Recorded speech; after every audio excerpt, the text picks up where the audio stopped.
Hey everyone, welcome back to my channel.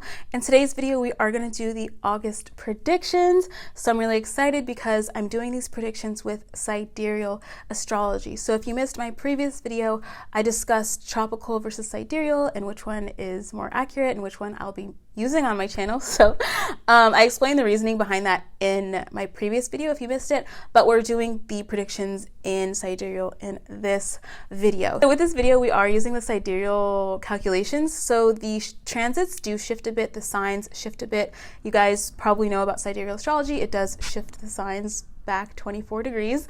So it's not going to match up with like the Western predictions that I usually do. So that doesn't mean my Western predictions were wrong or anything. It just means that the dates were a bit off. However, the descriptions for the certain transits were still relevant. So you guys can kind of go back and watch certain videos, but watch them for your sidereal sign instead of watching it for your Western sign, and they will probably be more accurate for you. That's the little disclaimer, so let's just get into it. So I'll just go through the events of the month through the sidereal calculations, and then we'll go through each zodiac sign and talk about how these specific events influence you. And so you can watch this video for your rising sign or your moon sign. This video, it's not going to really resonate with sun signs too much, but it will resonate with rising sign especially and moon sign as well. So you guys can watch both of those signs, but really rising is probably more relevant for each person watching this. So let's just get into it. When it comes to the dates of what's happening in August 2020. Okay, so let's just list out the events really quickly, and I'll write down the events on the screen, and they'll also be on my Instagram too. So you guys can follow me on Instagram at astrokit to see the written breakdown of these events as well. And so on August 1st, the first event happening right out the gate is that Venus is moving into Gemini. So it was sitting in Taurus, sidereal Taurus, but now it's moving into sidereal Gemini.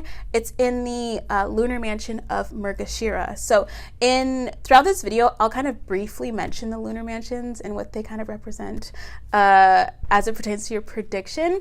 And in my previous video, I discussed the lunar mansions and what they are. And I also recommended this book. Let me get it really quick.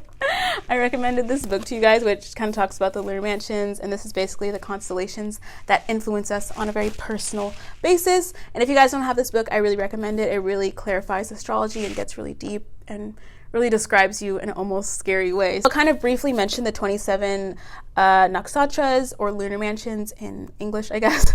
In Vedic astrology it's called Nakshatras, but I'll call them lunar mansions in this video. But basically, if I say that the planet is in Mrgashira, that's the lunar mansion that is of the 27 lunar mansions. So on August 1st, Venus is going to be in Gemini, but it's going to be in the lunar mansion of Mrgashira. August 3rd, there's going to be the full moon in sidereal Capricorn in the lunar mansion of Shravana. And then on August 16th, that's when Leo season starts in sidereal astrology, and the sun will be in Magha Nakshatra, or lunar mansion. or lunar mansion.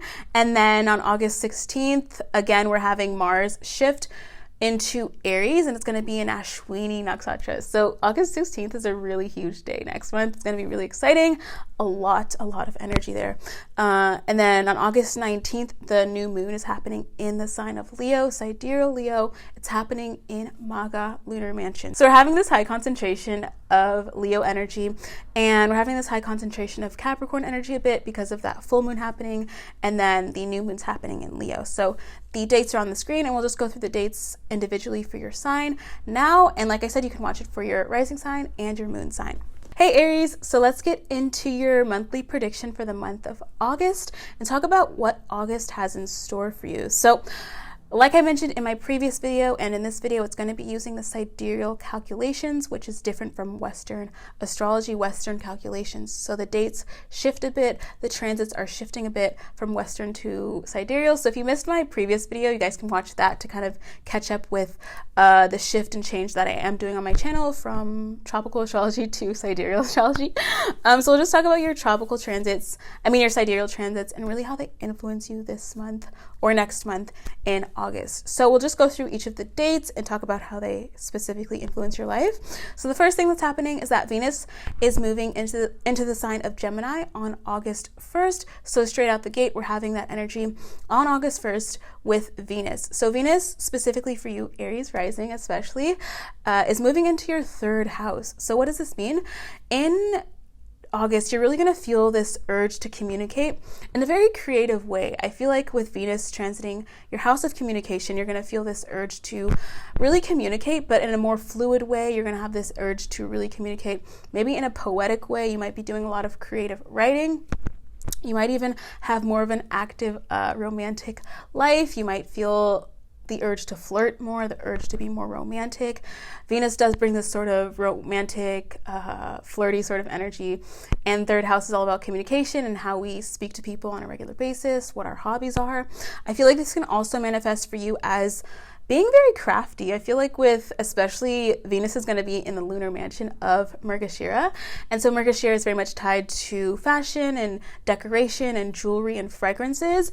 And so I feel like during August, because Venus is going to be in that sign for the bulk of August, I feel like you're going to really take up new hobbies as it pertains to crafts, art, fashion.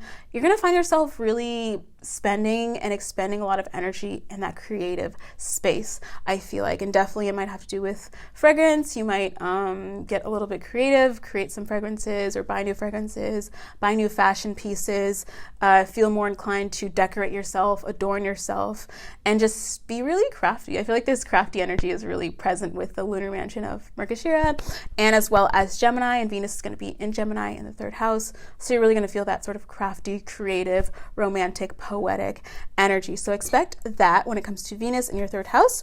And so on August 3rd, we're having a full moon in the sign of Capricorn. So this full moon's happening in the lunar mansion of Shravana. So this full moon is really about reflecting on how you relate to people. This full moon for you, Aries, is happening in your 10th house. So you're having this moment where you're reflecting on how you relate to people in your career, how you relate to people in a public sense, so in a reputation sort of way. How do you relate to people, or how do you present yourself on social media? How do you present your brand?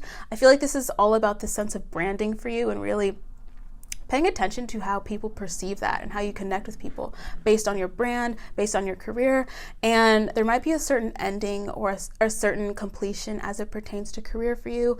Mind you, full moons are all about endings and completions. So definitely there might be some sort of cycle you're closing out as it pertains to career. I feel like we've been talking about that a lot in my past videos about how you've been having these transits in your 10th house, and it really represents that beginnings, endings, and closing outs as it pertains to career, and not just career, but also reputation, what you're known for, your brand in general, your reputation in general, your relationship with the public in general. So I feel like this can manifest on a regular level too, as definitely maybe gaining a new skill, gaining a new trait that you actually want to monetize, that you actually want to turn into career, but not necessarily like acting on it now, but kind of with the full moon, you have this idea of like, I feel like full moons are kind of about this like sense of like incubation and just kind of like reflecting. And so you might be really reflecting on maybe like a new skill you've learned, or a new thing you want to angle, or a new skill you want to monetize, or a new skill you want to brand for yourself. There's this really huge theme of branding for you, I feel like, in August, and with this full moon in the sign of Capricorn. Capricorn is all about career. It's all about elevation, success, fame, and achieving your long-term goals. So definitely there's some long-term goals there you might be letting go of, you might be beginning or thinking about or reflecting on. And this full moon also comes with a bit of tension just because of the concentration of Saturn energy. So there might be that frustration of like wanting to have a certain brand or wanting to have a certain skill set you want to monetize and do this and that, but it's like you really have to kind of more so reflect, especially with like the sign of Aries. You can be somewhat impatient, and this full moon, especially with the Saturn energy and Jupiter, Pluto, Saturn conjunction, it's just very tense and frustrating to like want to be doing something, but then it doesn't come to fruition until later. So there's a sense of patience I feel like that's needed with this full moon, and it's definitely about overall your long-term goals, your skills you want to monetize, and your brand moving forward. And you're going to be reflecting on that in August, and especially with this full moon on August 3rd. And so let's move on to the next event, which is August 16th. So August 16th is a really huge day in August. You guys should like mark that down. There's going to be a lot of exciting energy on that day because Mars is going into Aries officially on that day. And so in my last predictions video, we talk about Aries I mean, we talked about Mars going to Aries, but that was in the Western perspective. But in the sidereal perspective, Mars actually goes into Aries on August 16th. Specifically, Mars goes into the lunar mansion of Ashwini, which is the first lunar mansion, which is the sign of Aries. And so Ashwini is all about healing. It's about recalibration. And so Mars is going into your first house, Aries, and this is really big for you. I kind of talk about it more in my past prediction video, so I won't repeat myself too much, but it's basically the same energy I described in that video, but it's just a difference of the dates now. But I will stress that Ashwini and Mars energy is really about healing and health, and I feel like in August, you're really going to be initiating new projects, new health projects.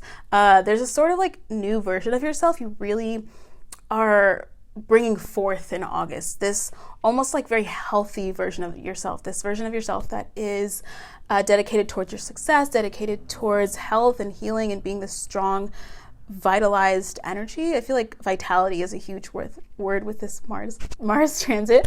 So that's really exciting. Like I said, I kind of talk about that Mars energy more in my past videos. So just know it's really about healing and really initiating new things, and having it in your first house really represents this almost unstoppable energy of achieving. So definitely you're going to be achieving a lot within the next 6 months because this Mars transit is 6 months long, but since it's in the sign of Ashwini in August, you're really going to feel those themes of Ashwini, which is the lunar mansion, relating to healing and health, and it's related to doctors as well and cures and things like that. So that's very exciting. And then also on August 16th, the sun officially moves into Leo. So Leo season officially starts on August 16th, and the sun will be in the lunar mansion of Maga. So Maga is the constellation representing the throne. It represents royalty. It represents those kind of archetypical Leo traits. And so with the sun moving into Maga, it's moving into Leo on August 16th. It's moving into your 5th house. So this is really exciting energy for you. You're having that trine of Mars trine Sun. So you're having that really vitalized, energetic sense of beginning something new in August, after the full moon, of course. And so specifically on August 16th, I feel like with the sun being in your 5th house for the bulk of August or the latter half of August, you're going to be really focused on luxury. You're going to be focused on pampering yourself. Maga Nakshatra, that is the sun's going to be in that lunar mansion. Specifically, it's all about royalty, right? It's all about that sense of status. It's all about the throne. So I feel like for you, Aries, in August, you're going to be really focused on luxury, pampering yourself, sitting on your throne. I feel like you're going to have this really dignified sense of self, the sense of self that is like, yes, I'm here, I'm sitting on my throne, I'm indulging in what I want to, I'm pursuing my passions in a very passionate way. I'm pursuing what I want to do. I'm following my heart. There's this very passionate energy for you in August. And then also 5th house is the house of romance. So definitely you might be getting into some romantic entanglements, romantic entanglements in August. Just for fun, of course. The 5th house is a very kind of more so like superficial romance sort of thing. It's not like as concrete as 7th house romance, but definitely 5th house is going to be activating that romantic, flirty sort of aspect for you. And we talked about that flirtatiousness with the 3rd house transit you're having. So definitely flirting, dating, all of that is going to be very relevant for you in August, especially like the latter half too. And then last but not least, the new moon. So this new moon is very exciting because it's happening again in the sign of Leo, but specifically in the lunar mansion of Maga. So it's happening on August 19th, and it's happening in your 5th house again. So this new moon for you is definitely very powerful, like literally powerful, because Maga is definitely that constellation that represents power. So definitely with this new moon energy in your 5th house, and especially like the sun in your 5th house in such a powerful lunar mansion like Maga, you're definitely sitting on your throne. You're realizing what your throne even is, and you're really embodying this queen energy, this king energy, this very passionate energy that's really derived from your own inner child, your own inner happiness. And moving forward from August, I feel like you're going to be in this space of passion and just the space of endurance as well, and having that tenacity to move forward and having that really powerful sense of self moving forward. So let's talk about the cards I pulled for you really quickly. So I pulled the Queen of Cups, the Queen of Swords, and the Three of Swords. So if you can see, I pulled King and Queen, I think. I pulled two queens. So the Queen of Swords, Queen of Cups, and then the Three of Swords. So I definitely feel like in August, there might be a decision you have to make that has to deal with going between your heart and your mind. So Cups is emotions, and then Swords is mind, and then you have the heartbreak card, the sorrow card. So you might have to choose between two things, but I feel like these cards actually really exemplify the energy of Maga that really defines, that's really about sitting on a throne. So definitely you're going to be in this very confident, very settled, very self-assured emotional space, self-assured mental space. You're going to have this exaggerated sense of confidence, although it might come with some sort of sacrifice or some sort of emotional sacrifice. A lot of times when you take on something new or a new energy, you kind of have to let something go, and that does come with a bit of sorrow. So I think this has to do with kind of letting something go that doesn't serve you anymore, and you let that go with that full moon at the beginning of the month. So I have all of this on my Instagram as well, so you guys can head to my Instagram at AstroKit. I'll link it down below, and then I'll link down below my recent video about sidereal and tropical if you guys missed it, and I'll see you Aries in my next video. Hey Leo, so let's get into August for you and talk about what events are happening in August and how they will influence your life specifically. Now this video is going to be using the sidereal calculations, the sidereal transits in astrology, and if you missed it, I talked about the sidereal versus tropical debate and systems in my previous video. So I will link that down below if you missed it. And then also this does relate to your rising sign or your moon sign if you're a sidereal Leo rising or sidereal Leo moon. So let's get into it. So August is your season. So let's just talk about what's happening in August and how it's going to impact you on a personal level. So we'll just go through each of the dates and then just talk about them one by one.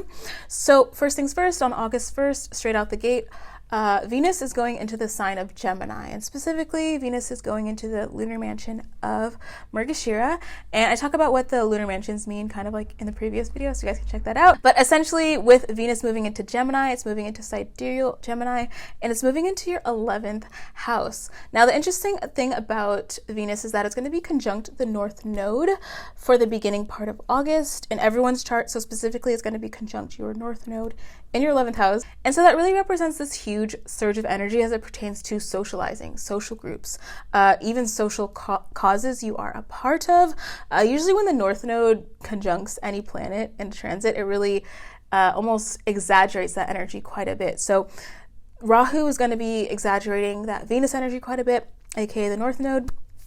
And so for you, Leo, in your 11th house, you definitely might be, I feel like there's two main things happening with this transit is that you're going to be really focused on your long-term goals. You're going to have more fluidity with manifesting, more fluidity with seeing your goals more clearly. I feel like with Leo in the past maybe month or so, there might have been some transits, especially like 12th house transits that can be kind of stagnant. But with 11th house energy, it is more so about movement.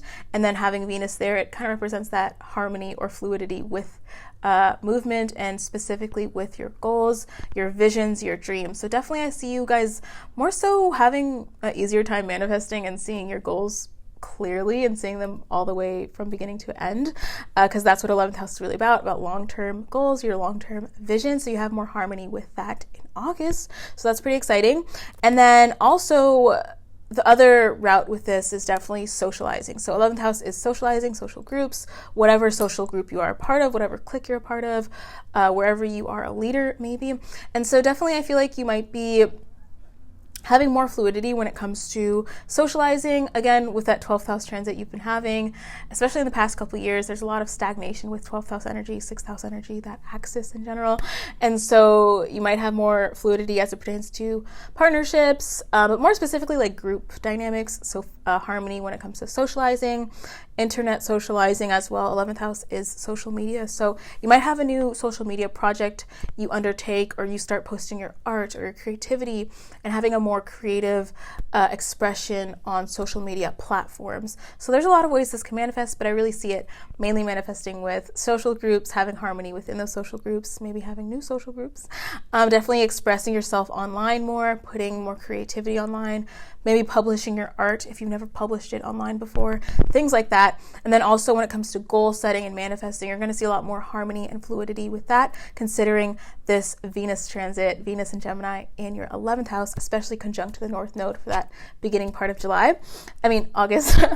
And so that brings me to the next event, which is one of the major events, which is the full moon in Sidereal Capricorn. So this full moon is happening on August 3rd. It's happening in the lunar mansion of Shravana. So this is Sidereal Capricorn. Sidereal Shravana is the constellation that's really impacting this specific full moon. So this full moon is really about honoring your authenticity, really honoring who you truly are, and definitely with this theme of authenticity that really impacts the polarity of Aquarius and Leo, especially Aquarius energy. So I feel like with this full moon for you specifically, Leo, it's happening in your 6th house. The 6th house is all about health. It's about healing. It's about boundary setting. So definitely with this full moon happening in your 6th house, I feel like you're going to be honoring your true, authentic spiritual journey. The 6th house is opposite the 12th house. The 12th house is about spiritual journeys. You've been having quite the spiritual journey in the past few months because of your 12th house transits, and the North Node being in your 12th house, etc. And so I feel like there's this kind of closing out of some sort of spiritual journey you've been on, maybe even learning a specific spiritual lesson for the past couple years with North Node in your 12th house, and now you're finally closing that out, and you're really honoring your own specific spiritual journey. And I feel like with spiritual journeys, it really relates to that specific person. Like, no one can copy your destiny. No one can have the same destiny as you. No one can have your specific realizations and spiritual theories and spiritual, epiphanies and things like that. And so I feel like you're really realizing and honoring, keyword honoring, your specific authentic journey and setting your boundary of like, okay, this is my journey. This is what I believe. Here is my belief system. Here is my standards when it comes to spirituality and especially health, because 6th house is health and healing and routines. So you're really kind of drawing that line in the sand of like, this is my thing. This is what I'm doing and I'm sticking to it. So definitely this full moon is very pivotal for you, Leo. And full moons are all about closing things out. So you're definitely closing out a certain, like I said, kind of spiritual realization, spiritual pattern you've been going on through the past couple years, spiritual lesson, and you're really setting that boundary once and for all with this full moon. And then also I will say about this full moon that it really represents that point on your spiritual journey where you're finally ready to relate to others. With the lunar mansion of Shravana that the full moon is happening in, Shravana is this nakshatra or lunar mansion that relates to relating to other people. Definitely, I feel like you're at that point in your spiritual journey where you can actually share your journey with others, or you can share your experiences with others. With spiritual journeys, they can be quite lonely. They can be quite solitary, which is like 12th house transits. But you're actually at that point where you're going to begin to kind of socialize with other people, maybe collaborate with like-minded people who have the same beliefs as you, same spiritual or similar spiritual journey as you. And like I said, you're drawing that boundary in the sand, and when you draw that boundary, you attract authentic people to you. So since you're having that authentic or aligning with your authentic spiritual journey, you're going to attract like-minded people who are also authentic. So you're coming to that point in your spiritual journey that is more, I feel like, social instead of solitary. So that's really exciting. And that's going to be kind of previewed with this full moon. Of course, it's not going to happen just all on the full moon, but definitely during the full moon, you're going to kind of have that realization of like, okay, who can I click up with that aligns with the same belief as me? And so that brings me to the next event, which is August 16th. So August 16th is a huge day in August. It is a huge day in Leo season because on that day, the sun moves into Leo, and it also, the Mars actually moves into Aries as well. So we'll talk about the sun moving into Leo. So the sun moves into Leo on the 16th, so Leo season officially starts on the 16th in Sidereal Astrology, and it's happening in the sign of Maga, so it's happening in the lunar mansion of Maga, which is about royalty, it's about the throne, it's about the sense of power. So definitely, Leo, you are coming into your sense of power in August. Like I said, you've been having these 12th house transits. They can be quite lonely, quite confusing. You've been incubating quite a bit. Like, I feel like as we're talking right now, the sun is in your 12th house, so you're still kind of incubating. But on August 16th, watch out, because Leos, the sun is moving into your first house if you're Leo rising. And so spotlight is going to be on you. You're going to be really recognized in August. You're going to be recognized for some specific maybe project you put on the internet. Like I said earlier, maybe you're publishing your art on the internet and it gets recognized later in August. There's a sense of recognition involved with that Leo archetype, with the Maga archetype, with sun in the first house. And so spotlight is on you during your season.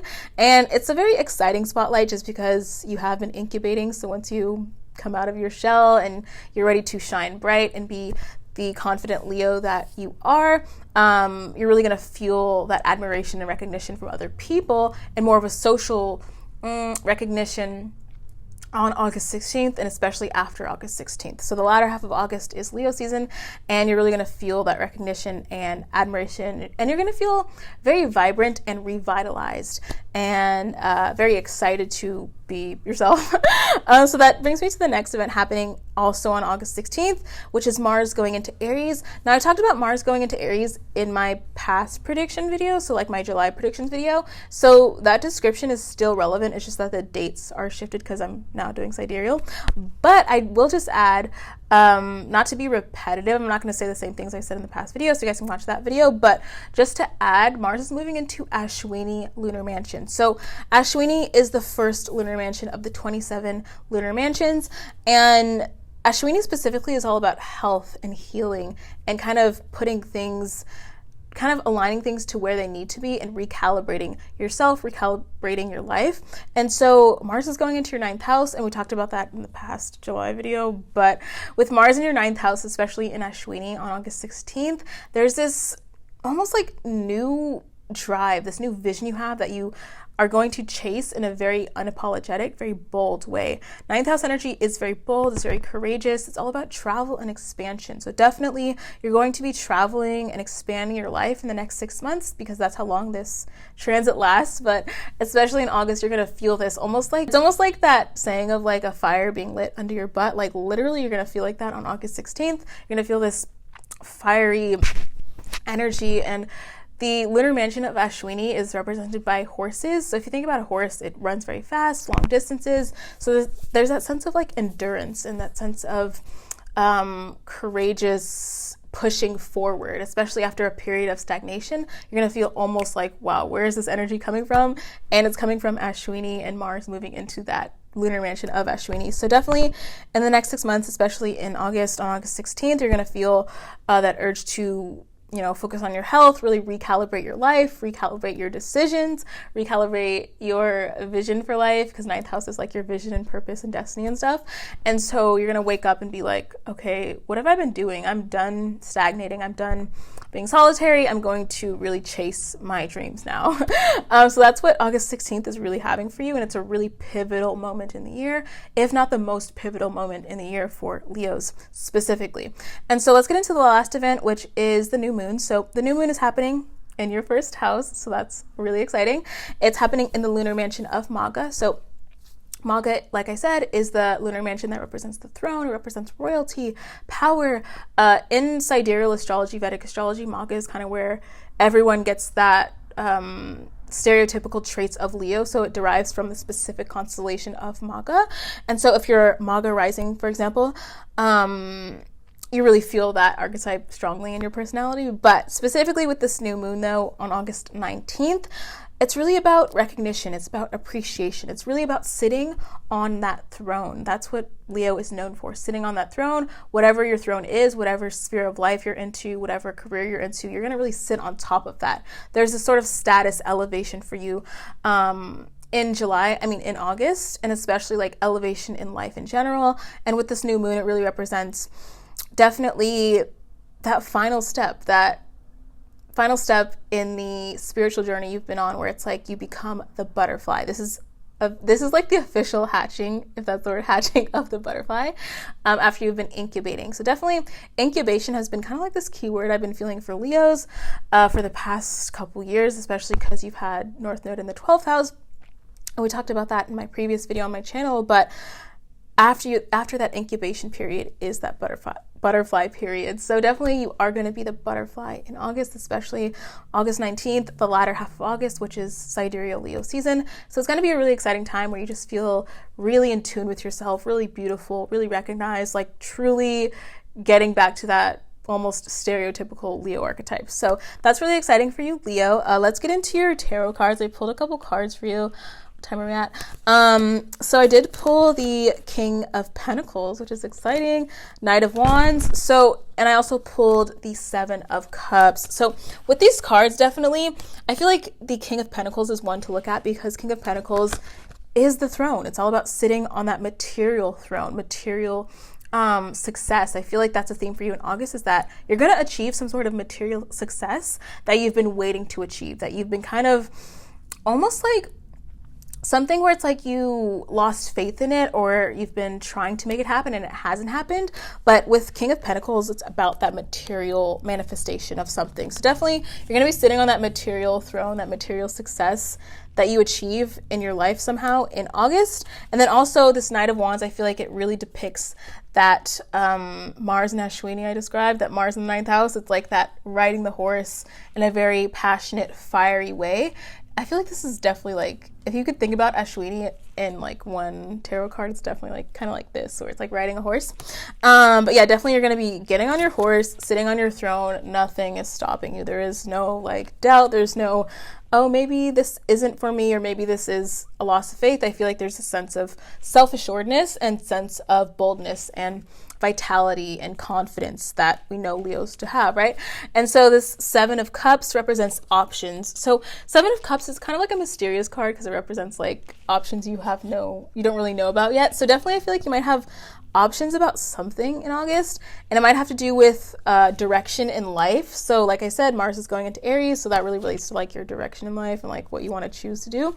So I feel like you're going to have a lot of options to choose from in August, but you're going to choose an option that really aligns with who you truly are and your journey. So that's really exciting. There's a lot of exciting energy for you in August, Leo. So stay tuned for that, and follow me on Instagram for more astrology content, and comment down below your placements, and don't forget to watch my previous video if you haven't seen it yet, and I'll see you Leos in my next video.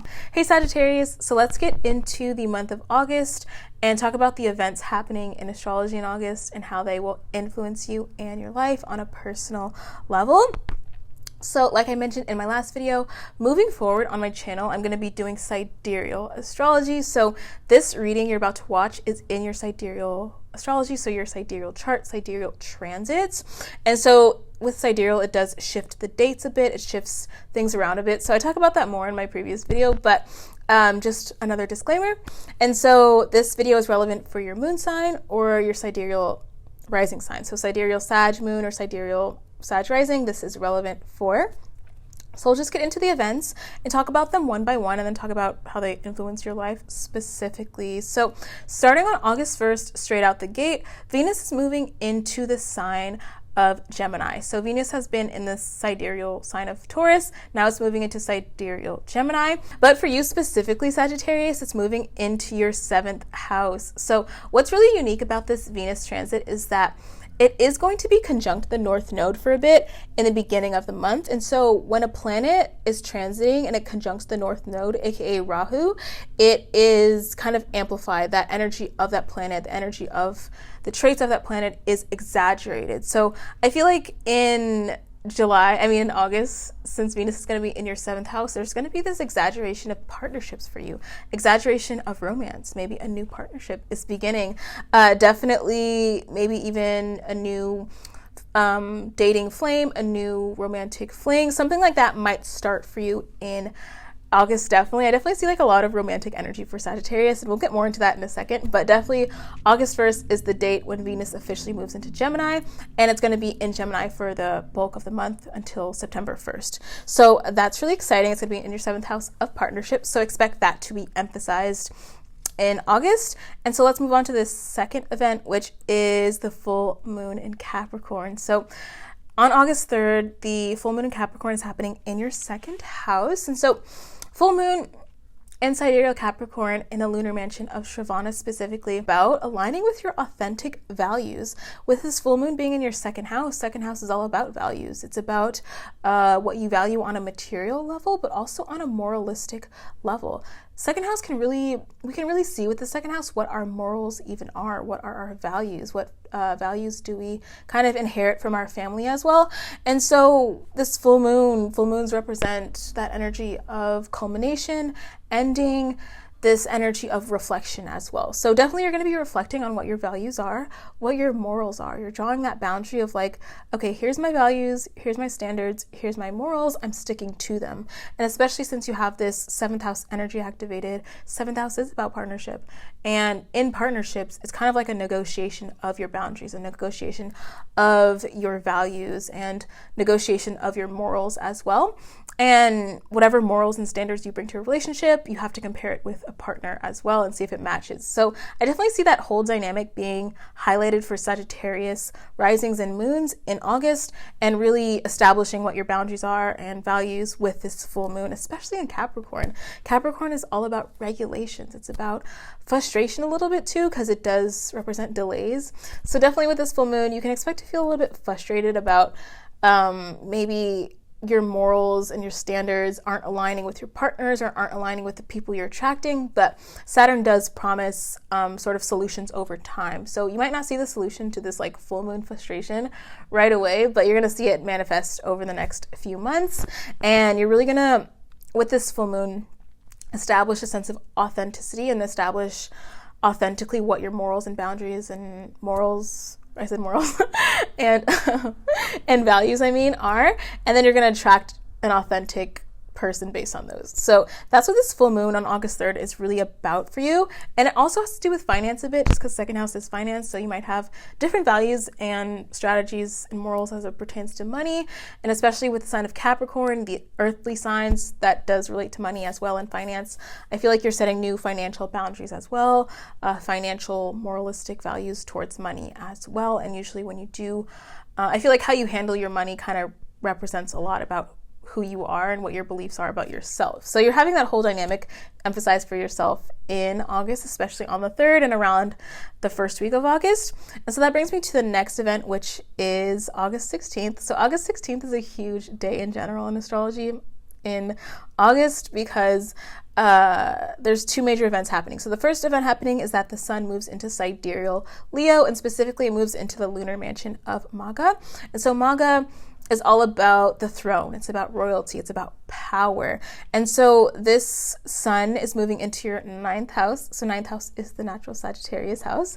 And so that's really exciting because it represents this sense of optimism, this sense of limitlessness, like this sense of no boundaries, this sense of expansion. And so even having like this 8th house energy, which can be quite chaotic, quite stressful, and quite pessimistic too. I think that's the key word we mentioned in the previous prediction video for you. And so now that the sun is moving from your 8th house to your 9th house, you're going to feel that huge, almost like weight lifted off your shoulders, that huge spiritual, psychological baggage being lifted away. And in August, especially August 16th and onward, you're going to feel very confident, very optimistic. You're going to be feeling like you can manifest anything. Your manifestation abilities, I feel like in August, are going to be very heightened. So get ready for that. Get ready to manifest what you want. And you're going to be really answering that question of like, what is your throne? Maga, Leo energy, it represents this throne symbolism. And so you're really going to be contemplating like, what is your throne? What arena of life? Like depending on the arena in your life, whether it be career or social dynamics, like where do you sit? Where do you stand? Maga really represents the sense of status. And so I feel like you're going to really be elevating your status in August, or focusing on manifesting some sort of goal pertaining to elevating your status as it pertains to your social group, maybe career, or maybe just elevating your status in terms of like your own spirituality, elevating what you know, elevating your own knowledge base. I feel like knowledge is going to be a huge kind of key theme in August for you, because you're having that second house energy, which represents kind of like knowledge you gain from your family, and then ninth house knowledge is kind of like the knowledge you gain on your own. So definitely knowledge and social and I would say spiritual consciousness and awareness is emphasized, and you're going to be really expanding that. So definitely optimism and expansion and becoming the highest version of yourself is going to be emphasized for you in August, especially starting on August 16th and onward, which is Leo season. And so that brings me to the second event happening also on August 16th, is that Mars is moving into Aries. So I talked about Mars moving into Aries in my previous video, and the description I gave for that transit is still accurate. So the July prediction, I talked about Mars being in Aries, that description is accurate. However, the date is just shifted because now I'm doing sidereal, but I'll just kind of mention it now. I won't repeat it too much because that will be repetitive, but I'll just add that Mars is moving into your 5th house, so that's really exciting. 5th house is all about romance, it's about dating, indulgence, hobbies, and really the sense of passion for life. And Mars is going to be in the lunar mansion of Ashwini, and Ashwini is all about boldness, it's about healing, it's about health, it's about really taking action towards what you want in a very energetic way. And so for you, I feel like in August, especially starting August 16th, there's going to be a certain hobby you have that you're going to start really taking seriously. Maybe you monetize a certain hobby, and especially with like that 9th house activation. 9th house is kind of like that manifestation energy and having that belief that you can really do anything and be successful at anything. And then having 5th house energy activated represents really believing you can achieve your dreams, believing you can achieve your hobbies, or taking your hobbies to the next level. And so I definitely feel like for Sag, you're going to be taking some sort of hobby to the next level for you. And it might be monetizing something you never thought you could monetize, or even starting a new hobby or talent. I feel like definitely maybe discovering a talent you didn't even know you had and just like monetizing it or taking it to the next level, or manifesting some sort of goal pertaining to monetizing it in the future. So definitely your hobbies is going to be really magnified. There's some dream you have, some hobby you've started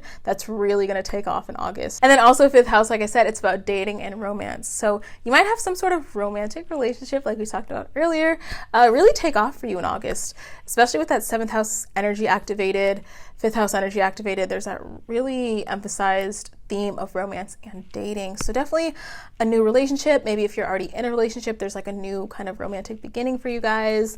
Maybe you start doing new things together. There's like this new beginning in general in your existing partnership. But if you're single, I feel like definitely a new relationship is on the rise for you, especially after August 16th. So you're really going to feel that romantic energy, that urge to be in a relationship with someone, be romantic with someone, flirt with someone during the middle of August. And 5th house is also about indulgence as well. So I definitely see you just really indulging in your hobbies and paying a lot of attention to them, taking them seriously, and really launching some sort of goal as it pertains to taking your hobbies to the next level, taking your talents to the next level. So there's this like really emphasized energy of initiations for you in August. And then last but not least, the last event happening in August is the new moon in Leo. So the new moon's happening in your 9th house. So again, we're seeing that 9th house activate for you. It's happening in the lunar mansion of Maga. So again, Maga is that archetype of the throne, of power, of royalty. It's kind of like that stereotypical Leo archetype. And so on August 19th with this new moon, definitely there's like this new beginning as it pertains to your beliefs. This new beginning as it pertains to your perception on life. Maybe this new spiritual awareness you have. Maybe you have like a really specific spiritual epiphany or download in August where it's like, wow, my perspective just changed. I'm thinking of life way differently now. And I feel like this definitely ties into kind of like that hobby thing and chasing your dreams, like where maybe in the past you kind of followed the traditional societal archetype of like having like a regular job or traditional job, but then with this August new moon and like this 5th house activation, it's like, wow, I could be having my own business. I can like monetize this hobby. I can monetize this talent. I can really do anything. Like I said, the key word here is like limitlessness, boundlessness, expansion. So definitely this new moon represents a new beginning as it pertains to your perspective on life and how you view things and how you view success, how you view your higher self, how you view spirituality. And definitely there's this new belief system being kind of blessed into your consciousness in August. And you're also, with this new moon, drawing that line in the sand of like what your beliefs are, what you believe to be true, what your morals are. So morals, boundaries is also very emphasized throughout August for you. So I also pulled some cards for you. So let's just see what your cards are. So you pulled the Two of Swords, you pulled the Hanged Man, and then you also pulled the Nine of Cups. So there's definitely this sense of introspection with these cards. And from this sense of introspection, and I feel like this relates to that belief system we talked about and developing your own morals and standards, from that introspection and really just thinking by yourself and having that kind of solitary moment of, I would say, reflection, you come out with this sense of contentment. You come out with this sense of satisfaction. This is like the epitome of satisfaction, like emotional satisfaction. So I definitely feel like after that point of reflection and establishing what your boundaries are, morals are, etc., you're really going to gain something very valuable, but it's not monetary. It's just that emotional, spiritual satisfaction of really knowing where you stand, knowing your own morals, beliefs, what you can manifest, what you can't manifest, etc. And the Nine of Cups also represents kind of like celebrations and parties too. So there is this kind of like celebratory energy for you. I can't even explain it, but I think it's coming from that 5th house transit and a little bit from that 9th house transit, but definitely there's going to be something to celebrate really big for you at the end of August, or you might be going to some sort of celebration, celebrating someone's birthday, or it might manifest as a literal celebration, but it's also kind of like a metaphorical celebration too. So that's the month of August for you, Sagittarius, and I'll link down below like my previous video so you guys can check it out if you missed it. I'll put this prediction as well on Instagram, so you guys can follow me on Instagram at AstroKit, and I'll see you, Sagittarius, in my next video. Hey Taurus, so welcome to your reading. We're gonna do your August prediction and talk about the events in August that are happening astrologically and how they will impact you personally. So in case you missed it, I am now doing sidereal astrology on my channel. I'm really excited. And so this reading will be with the sidereal transits and the sidereal dates. So the sidereal dates are different from tropical dates, and I explained that in my previous video about tropical versus sidereal, so you guys can check that video out. In case you missed it, I'll link it down below. But right now, let's just get into it. So I'll go down go down the list of the events one by one and talk about how they impact you personally and where they are transiting in your chart. And this video specifically applies to Taurus rising and Taurus moon. So sidereal Taurus rising, sidereal Taurus moon. So let's start off with the first event. So right out the gate on August 1st, Venus is going into the sign of Gemini. So Venus has been in sidereal Taurus for a bit, but now it goes into Gemini for a month, and that month is in August. So that means that Venus is going into your 2nd house. Now, this is very familiar energy for you just because you are Taurus, you're ruled by Venus. The 2nd house is the house related to Taurus. So this really manifests as being really focused on indulging in your favorite things. 2nd house relates to finance as well. It relates to really your morals, values, and beliefs too. So definitely with Venus energy though, it does relate to that energy of indulgence. So I see you guys really indulging in things that you like. Now, Venus is going to be in the lunar mansion of Mrgashira. So Mrgashira kind of relates to decorations and fashion and jewelry and fragrance and stuff like that. So you might be spending money. Venus represents what we spend money on, so you might be spending money on things like that, crafty things, jewelry, makeup, fashion. You might overindulge a little bit in those things. You might overindulge in food a little bit. You might find yourself spending a lot more on beauty and makeup and things like that just because of this Venus energy concentrated in your house of finance. And also on the other coin, the other side of the coin, you might be organizing your finances a bit. So even though you are indulging a lot in August or spending a lot of money or indulging in your favorite things, I feel like you're still going to be organizing money to some degree because Venus does represent that energy of discrimination and organizing things to a certain extent. So money is definitely a focus for you in August on the extent that you are indulging in your favorite things and organizing your money as well. So let's move on to the second event, which is the full moon. So this is a really big one. Now the full moon is happening August 3rd, and it's happening in the sign of Capricorn. So sidereal Capricorn, August 3rd, it's happening in the lunar mansion of Shravan. And so This full moon is really about this theme of authenticity, aligning with your authentic path, aligning with your authentic self. And this full moon is happening in your 9th house. And 9th house and authenticity definitely go hand in hand, because 9th house really represents what you believe to be true. It's all about your belief system.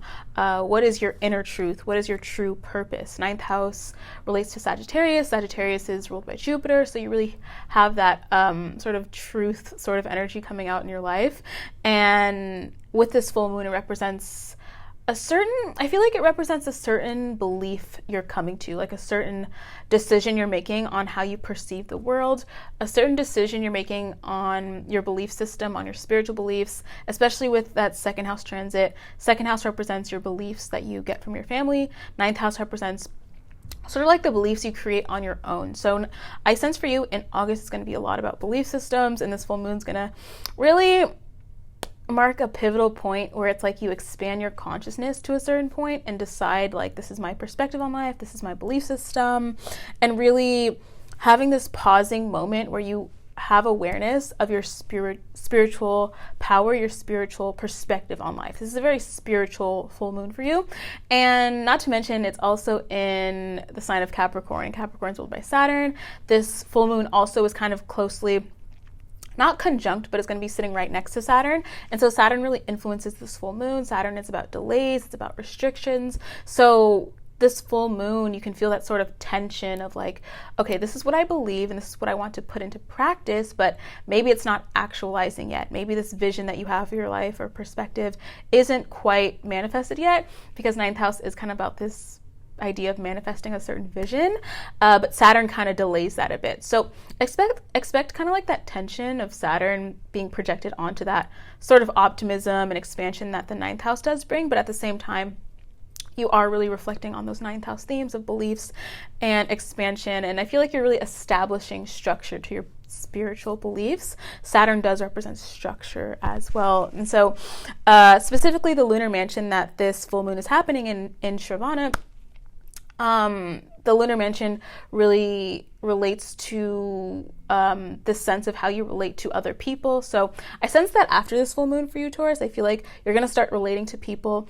or connecting with certain social groups based on a certain belief system. So maybe if you change your beliefs between now and like the full moon, you start associating with different people socially based on this new belief system you have, this new perspective you have, because you have this new alignment with your authenticity. You attract people who align with that same authenticity within you. So that's a very powerful full moon happening for you in your 9th house on August 3rd. So that brings me to the next event, which is August 16th. So there's 2 major events happening on August 16th, and they're really pivotal. I would say August 16th is probably the biggest day of August and probably one of the biggest days of the year. And so first things first, on August 16th, the sun moves into Sidereal Leo. So Leo season officially starts on the 16th in Sidereal Astrology. And so this means that the sun is moving into your 4th house. And so what does this mean for you, Taurus? In the month of August, in Leo season, so the latter half of August, the beginning of September, you're going to be really focused on your home life, making your home your palace. Sun is going to be in the lunar mansion of Maga, and Maga is the constellation lunar mansion associated with royalty, associated with the throne. So I can see you guys really decorating your home, setting up your home as a palace, really just making your home feel like your own castle, so to speak. So you might be decorating on more of a surface level, or rearranging things. Maybe you buy new furniture, things like that for your home. And then on a more deeper level, I would say you could be researching your ancestry, researching your lineage. Maga is the lunar mansion constellation related to ancestors. So 4th house is also related to your ancestry and ancestors as well, and your family lineage. 4th house is all about family. So definitely in the end of August, from the 16th onward, you're definitely focused on family, your lineage, researching it, finding the power within your family, finding the ancestral power within your family. I feel like the month of August for you is very spiritual, since you have that 9th house activation with the full moon being there. And so 9th house is a very spiritual house, full of spiritual beliefs. 2nd house, you're having Venus there. 2nd house is the beliefs that your family gave you, and then fourth house is your literal family. So there's definitely like that ancestral power being activated for you. If you're not connected to your ancestors already, maybe your ancestors visit you some way, somehow in August, maybe through signs, symbols, dreams. If you make an altar for them, I could see you guys doing that definitely in August, and just honoring your ancestors, honoring where you came from, your country, your city, etc., your hometown. So that's really that sense of pride for your ancestry being magnified with Sun moving into your fourth house of family and lineage and home. So also on the 16th, another major thing happening is Mars moves into Aries. So I talked about Mars moving into Aries in the July predictions, and that description is still true, so I won't be too repetitive right now, but it's just that the date is a little bit off because now I'm doing sidereal. And so Mars is actually moving into Aries on the 16th, not the date I mentioned in July, but the description still kind of resonates. So I will add that Mars is moving into Aries. It's moving into your 12th house, and we talked about that 12th house Mars energy in the July video. And the thing I will add though is that Mars is moving into the sign, or it's moving into the lunar mansion of Ashwini. So the lunar mansion of Ashwini and the constellation of Ashwini really relates to this sense of healing, this sense of health and boldness and initiating new things. Ashwini is the first lunar mansion. It's the sign of Aries, and it really represents that burst of energy that starts the cosmic wheel, so to speak.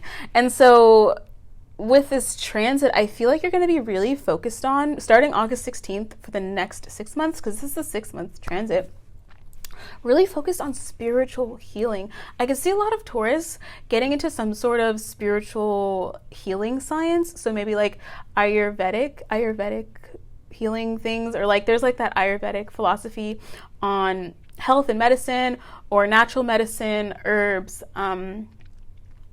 maybe even what's the other thing, like Reiki healing, breathing techniques, things like that. I could see you maybe starting maybe like even a hobby, or maybe it turns into a job later on, but like something relating to holistic healing is definitely in the cards for you in August. And definitely just healing yourself, having this motivated sense of healing and awareness on your own healing journey, and getting really into that sense of natural healing, natural holistic healing, herbs, juices, things like that. And really, I could see you guys kind of shedding any habits relating to like artificial things or artificial healing. I feel like you're in this space in August where you want to align with the truth. You want to align with authenticity. What is the bare bones? What is the root of the thing? You know, it's not about just like artificial things or surface level things, but really like the deeper meaning and the authentic meaning of things is really emphasized for you, Taurus. And also with Mars being in your 12th house for 6 months, I can see that manifesting as you being more engaged in like charity work. Maybe you start healing others. Maybe you learn how to do some sort of herbology or herb teas or something like that, and you share it with other people. 12th house is the house of charity and the house of sacrifice, and really helping others without expecting anything in return. Now I will say with 12th house Mars, it can be hard because it is quite a lethargic placement. Mars can be quite weak in the 12th house because Mars wants to get up and go and do things, but 12th house is more stagnant. So expect to feel a little bit stagnant, and expect to feel your patience being tried a little bit with Mars in the 12th house, especially starting August 16th onward. But this does represent a pivotal energy when it comes to healing, health, and natural health techniques. So that brings me to the last event, which is the new moon. So we had that full moon in the beginning of the month. Then we have this new moon towards the end of the month. So the new moon is on August 16th. It's on August 19th, and it's in the sign of Leo. And so it's happening in your 4th house. So again, the 4th house energy is being activated for you, since Leo is your 4th house in your chart if you're a Taurus rising. And so it's happening in the lunar mansion of Maga. And like I said, Maga is all about the throne. It's about royalty. It's about lineage. It's about power, status. And so definitely with this new moon in your 4th house, I feel like there's this new energy as it pertains to your living situation. Maybe you gain a new sense of authority within your new living situation.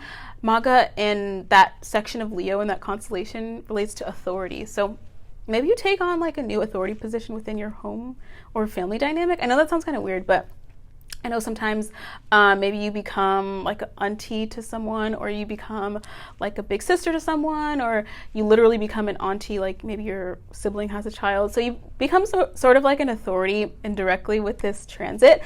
But obviously that's not going to happen for everyone. Not everyone's going to be an auntie in August. So definitely there's going to be like that metaphorical power shift within your family. And definitely I see your ancestors contacting you in August in some way, and you gain kind of like a lot of spiritual power when you do tap into your ancestors and you express gratitude with them. And I feel like Beyonce is like a really good example of someone who's always advocating for ancestral like worship and honoring of the ancestors. And I feel like that same energy is kind of relevant for you in August, where you are honoring your ancestors, making altars, shrines, offerings, things like that. And this new moon really represents that ancestral power being really ignited in your life and in your subconscious mind and in your family. And it's really exciting when, you know, your ancestors contact you, because it really represents that sense of spiritual power backing you up in this physical realm and incarnation. And so on a more mundane level, fourth house is about living environment and like where you live, like your apartment, your home. So maybe you start investing in a new home. Maybe you start making a manifestation to live somewhere new. Maybe you actually move on August 19th. It's a good energy to move locations. Maybe you even just revisit your hometown. The lunar mansion this new moon is happening in does represent to the past, or it relates to the past. So maybe you go back to your hometown, or just go back to your roots in a sense, in a physical way, change your living environment, change your living dynamic, gain authority within your living dynamic. So that's really exciting. I pulled some cards for you actually, Taurus, so let's get into those really quick. So I pulled the King of Wands, I pulled the Five of Wands, and I pulled the Five of Cups. So you see those two fives there, and fives are all about change. So definitely in August, I see this emphasized theme of change for you, especially with that ninth house transit and like second house transit and 12th house transit. Those are all very powerful houses. And so we get the King of Wands, and so King of Wands really reminds me of that MAGA archetype, which represents thrones. So you can see the person sitting on a throne and sitting in his own kind of passionate self-assuredness. So I definitely feel like passion and self-assuredness is really magnified with that Leo new moon in your fourth house. And then we get these two fives, right? And so fives represent conflict. Fives represent change as well, or change through conflict.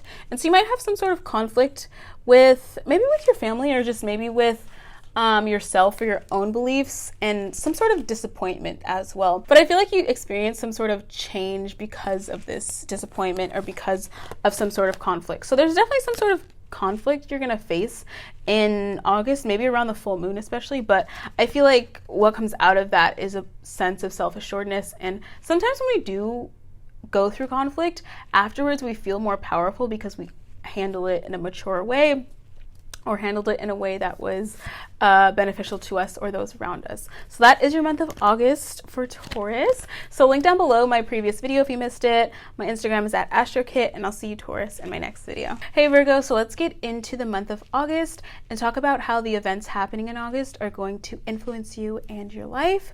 Now, I will mention that I am doing these predictions in Sidereal Astrology. So I mentioned in my previous video, if you guys missed it, the difference between tropical and sidereal, and the fact that I'm doing sidereal now moving forward on my channel. So this is the first prediction I'll be doing with Sidereal Astrology. So I'll link down below like your sidereal calculation chart if you guys have missed the previous video. I'll link down the previous video as well.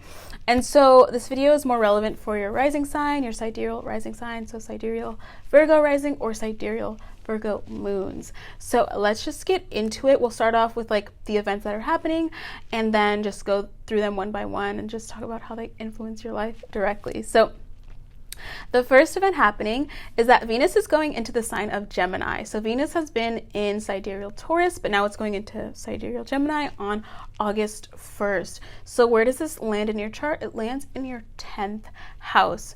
And so Venus is all about the sense of artistic expression. So for you, Virgo, I feel like there's going to be a moment in August, or there's going to be a certain theme in August where you are expressing yourself creatively, but on a public level. 10th house is the house that represents our relationship with the public, our reputation, our brand, our career. So you might be definitely expressing your art more publicly, more to an audience. Maybe if you've never posted your art or creativity or creative hobbies online before, maybe you start posting them online, start talking about them publicly, talking about them with your audience online, so to speak. So there's definitely that energy of artisticness and artistic expression and creativity, but expressing it on a public scale, not just doing it privately or in the privacy of your own home, but really on a public level and in your career especially.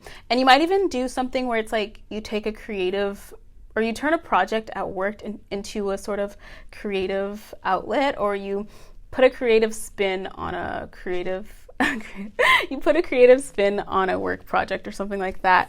And I feel like this transit of Venus being in the 10th house can be a little bit challenging, I will say, just because Venus is a planet that it wants to indulge, it wants to create, it wants to be on its own schedule.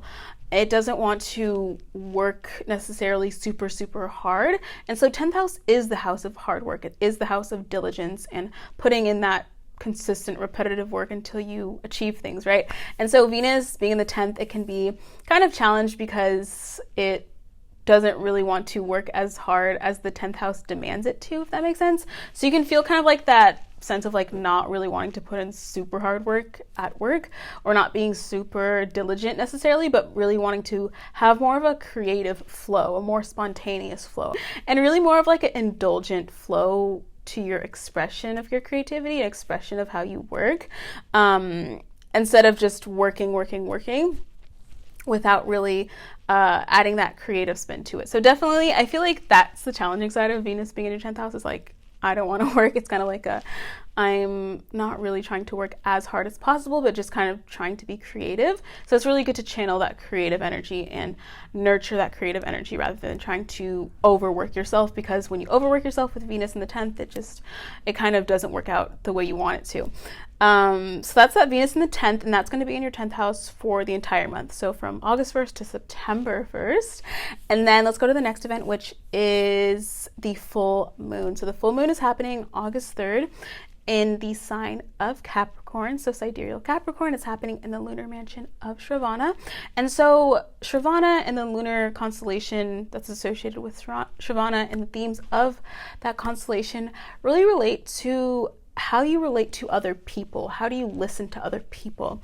And the symbol for that lunar mansion is the ear. So with this full moon, this is a time where it's like you're really tapping in to your own creative passions. I don't think I mentioned it, but this full moon's happening in your 5th house. And so 5th house is the house of creativity. It's the house of your inner child, your creative passions. And so I see with this full moon for you on August 3rd, it's like you're listening, you're taking that ear, that symbolic ear to your inner child, listening to what your passions are. What is your drive? 5th house is the house of indulgence and pleasure and doing what you want to do, not doing what you have to do. So again, we're seeing kind of like that Venus and Saturn conflicting theme, where it's like Saturn is about what you have to do, it's your obligations, whereas Venus is like what you want to do. And so I feel like in August, you're going to feel that tension of like, okay, I want to do this, I want to indulge in this, but then Saturn is like, well, you have to do this, you have to schedule this, you have to plan this. And so there's kind of like that tension there, and especially because this full moon is kind of conjunct Saturn, it's in the sign of Capricorn. And so you really feel that tension between work and play. However, I feel like the result of this full moon is that you're really going to tap into your inner child and your passions and potentially see how you can structure them for the future. 5th house is the house of hobbies. So I feel like you might be thinking about how you can structure your hobbies moving forward. You're having that 10th house Venus transit. So you're like, maybe how can I monetize my hobbies? How can I create a business? How can I put in the least amount of effort, but then get more rewards? How can I work smart, but not overwork myself? So definitely, I feel like you're going to start prioritizing and putting structure to your passions and putting structure to your creativity and your pleasure and what you actually want to do. I feel like Virgo, you're someone who can often feel obligated towards things, and Saturn really is that sign of or planet of obligation, and Capricorn is too. But Venus, I think, is actually pushing you to kind of combine and merge that somehow and put structure to that indulgence and prioritize your pleasure and entertainment and really listen to that inner child and what your inner child wants to do moving forward in your career and in your life. Fifth house is also the house of dating as well. So full moon there, I feel like you're going to complete a certain cycle when it comes to dating, or some sort of narrative when it comes to dating. You're like ending a certain type maybe you attract in general. So that's that full moon. And so let's go to the next event. So the next event is two events happening on the same day, and they're both happening on August 16th. So August 16th is a really huge day in, I would say, in the whole year, but especially in August, of course. And so the first event happening is that on August 16th, the sun moves into Leo. So Sidereal Leo season starts on August 16th. And so that means that the sun moves to your 12th house. And so the sun is going to be in the lunar constellation of Maga. And so Maga is the constellation that represents the throne. It represents royalty, it represents power and status, and kind of like all of the things that archetypically is related to Leo.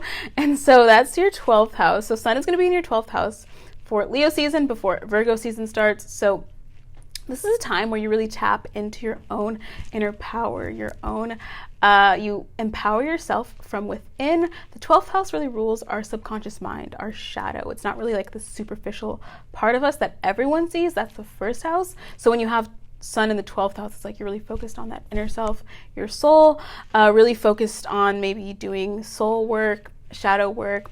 You might be doing like past life regression. Maga is the constellation that represents ancestors and past lives and like the past in general. 12th house represents the past as well.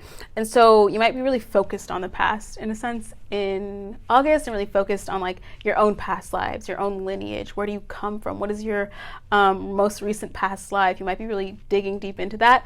12th house is that house of really digging deep into that subconscious layer of ourselves. So definitely you're really digging deep into that subconscious layer of yourself, but not just doing it for curiosity, but really doing it to empower yourself further. And then in Virgo season, you're going to come out bright, shiny, and new after you're done incubating in this 12th house energy. 12th house energy can be quite lethargic as well, and quite self-reflective. So you can be feeling a little bit more inwardly reflective rather than outwardly projecting yourself throughout August, especially starting the 16th until around September 16th, which is like Virgo season.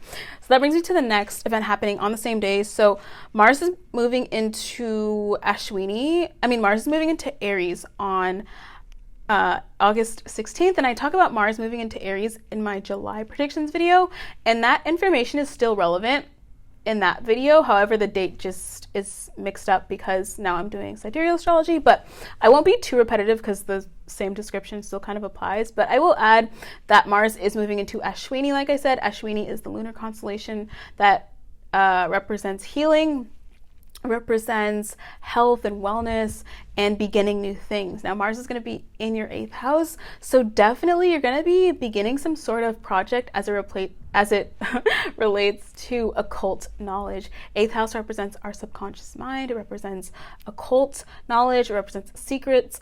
And this is such a pivotal transit for you, Virgo, because Ashwini is about healing. Ashwini is about recalibrating things, making things in alignment.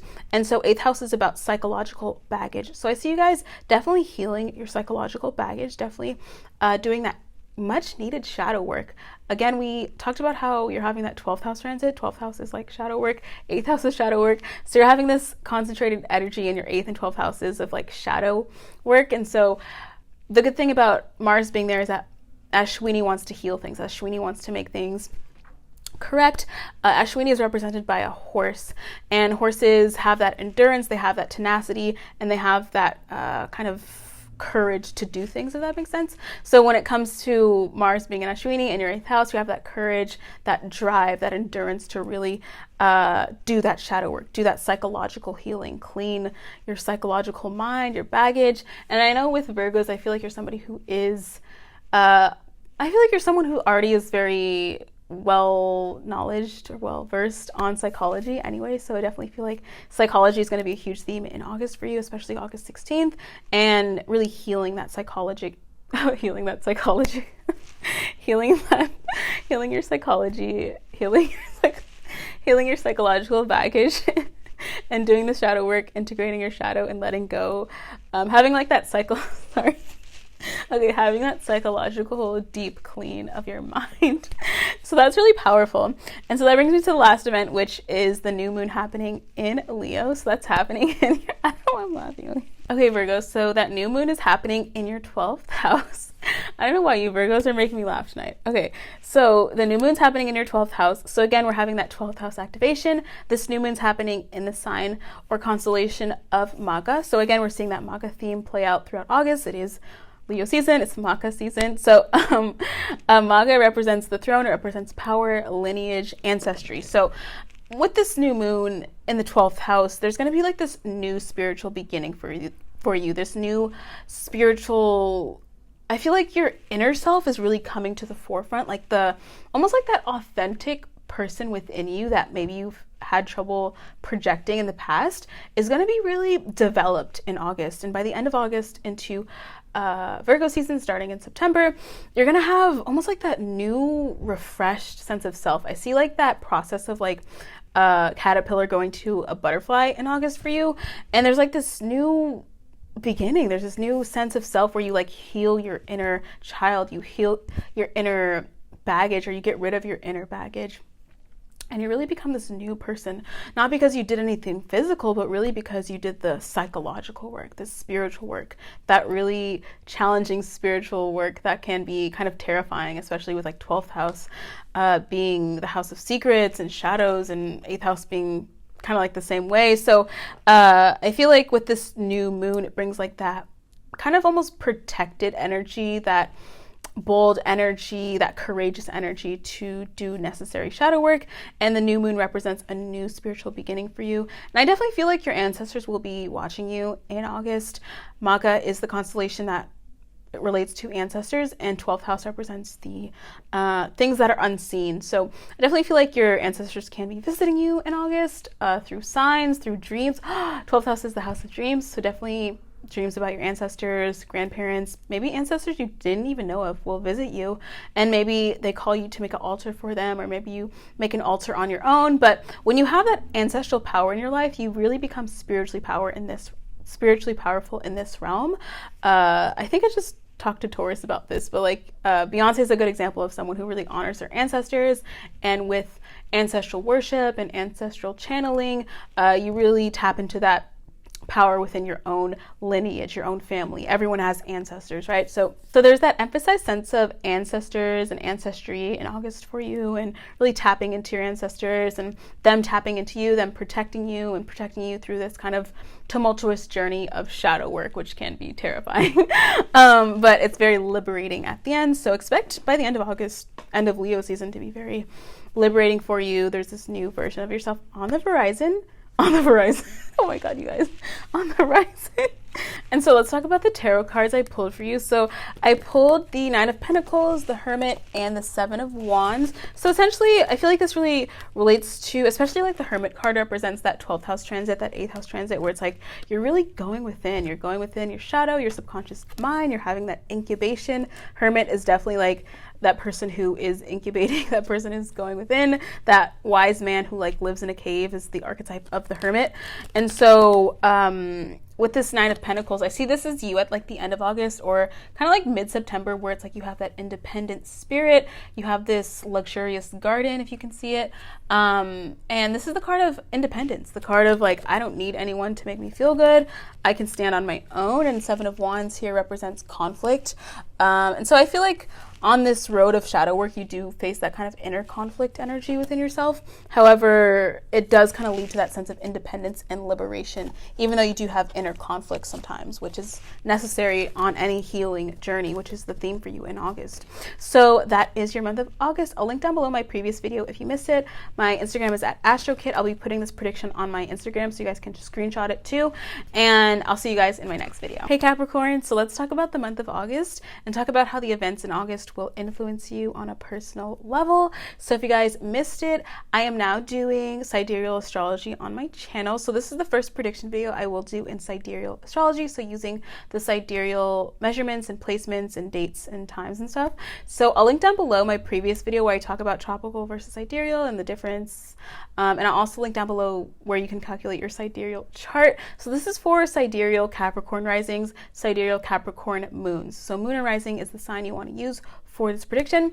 And so let's just get into it. So the month of August has a few events. We'll just talk about the events one by one and then talk about how they influence you directly. And so for you, Capricorn, on August 1st, this is the first event of the month, Venus goes into Gemini. So Venus has been in sidereal Taurus, now it goes into Gemini. It's going to be in the lunar mansion of Merkashira. And I'll talk about like lunar mansions like throughout this prediction. Lunar mansions are the constellations within the zodiac signs, which I talk about in the previous video I have on my channel. But regardless, Venus is going to be in your 6th house in August. So Venus enters your 6th house exactly on August 1st. It's going to be conjunct the North Node. So when planets conjunct the North Node in a transit, it really amplifies and exaggerates the energies of that planet. So Venus is about harmony. It's about luxury. It's about indulgence. And so with Venus entering your 6th house, this really represents definitely in August you participating in a lot of beauty treatments. Maybe you go to, well, maybe spas are, I don't think spas are open yet, but this is definitely like the energy of you wanting to go to a spa at least, or wanting to go to some sort of like steam or sauna, or like going to the gym, or doing sort of like those beauty treatments that are, that you could do at like a salon. And so in August, I definitely see you participating in a lot of health matters, but kind of like beauty and health combined, if that makes sense.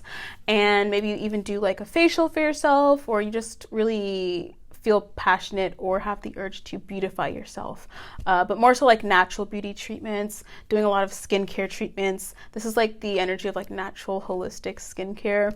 And so you also might be investing a lot of time into creating maybe a more harmonious schedule for yourself, more harmonious workout schedule. Maybe you get into yoga. Again, there's that theme of beauty and luxury when it comes to Venus, and then 6th house is health and also routine. So you can kind of combine like beauty and luxury into like your health routine somehow. There's a lot of variations for that, but definitely I can see like yoga, doing facials, doing like steaming treatments, holistic treatments, skincare, things like that. So definitely health is going to be focused, or you're going to be focused on your health in August, but from the perspective of almost like a beauty perspective. So that's the first event, which is Venus being in your 6th house, and it's going to be there for the entire month. So August 1st to September 1st. So that brings me to the second event, which is the full moon. So this is the pivotal event happening. It's happening on August 3rd. So it's happening in the sign of Capricorn, which is your 1st house. And it's happening in the lunar mansion of Shravana.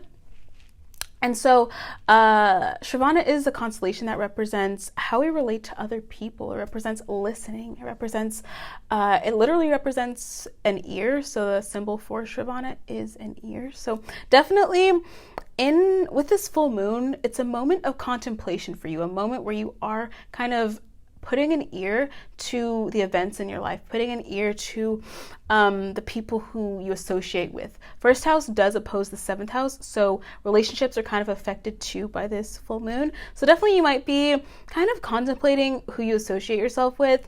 And also this full moon has a lot to do with authenticity and how you connect with people in an authentic way. And having it in your 1st house represents you kind of questioning whether or not you're being authentic. Are you connecting with people in an authentic way? Are you expressing yourself in an authentic way? I know this is definitely like a kind of karmic challenge for Capricorn placements because you are ruled by Saturn. Saturn represents delays, and having Saturn on your 10th house, having Saturn in your 1st house of identity, it's like you have that delay or frustration with how you express yourself. You can have trouble with people thinking you're like stiff, or having trouble being too quiet, or just like being too shy, or especially like in the beginning part of your life before like your Saturn return, you can be kind of like that awkward loner sort of archetype, especially if you're like a Cap rising. And so this full moon kind of brings to the surface that same dynamic, that same storyline of Am I expressing myself how I want to express myself? And it really brings to light that question of like, are people perceiving me how I want to express myself? Like, is the person you imagine yourself to be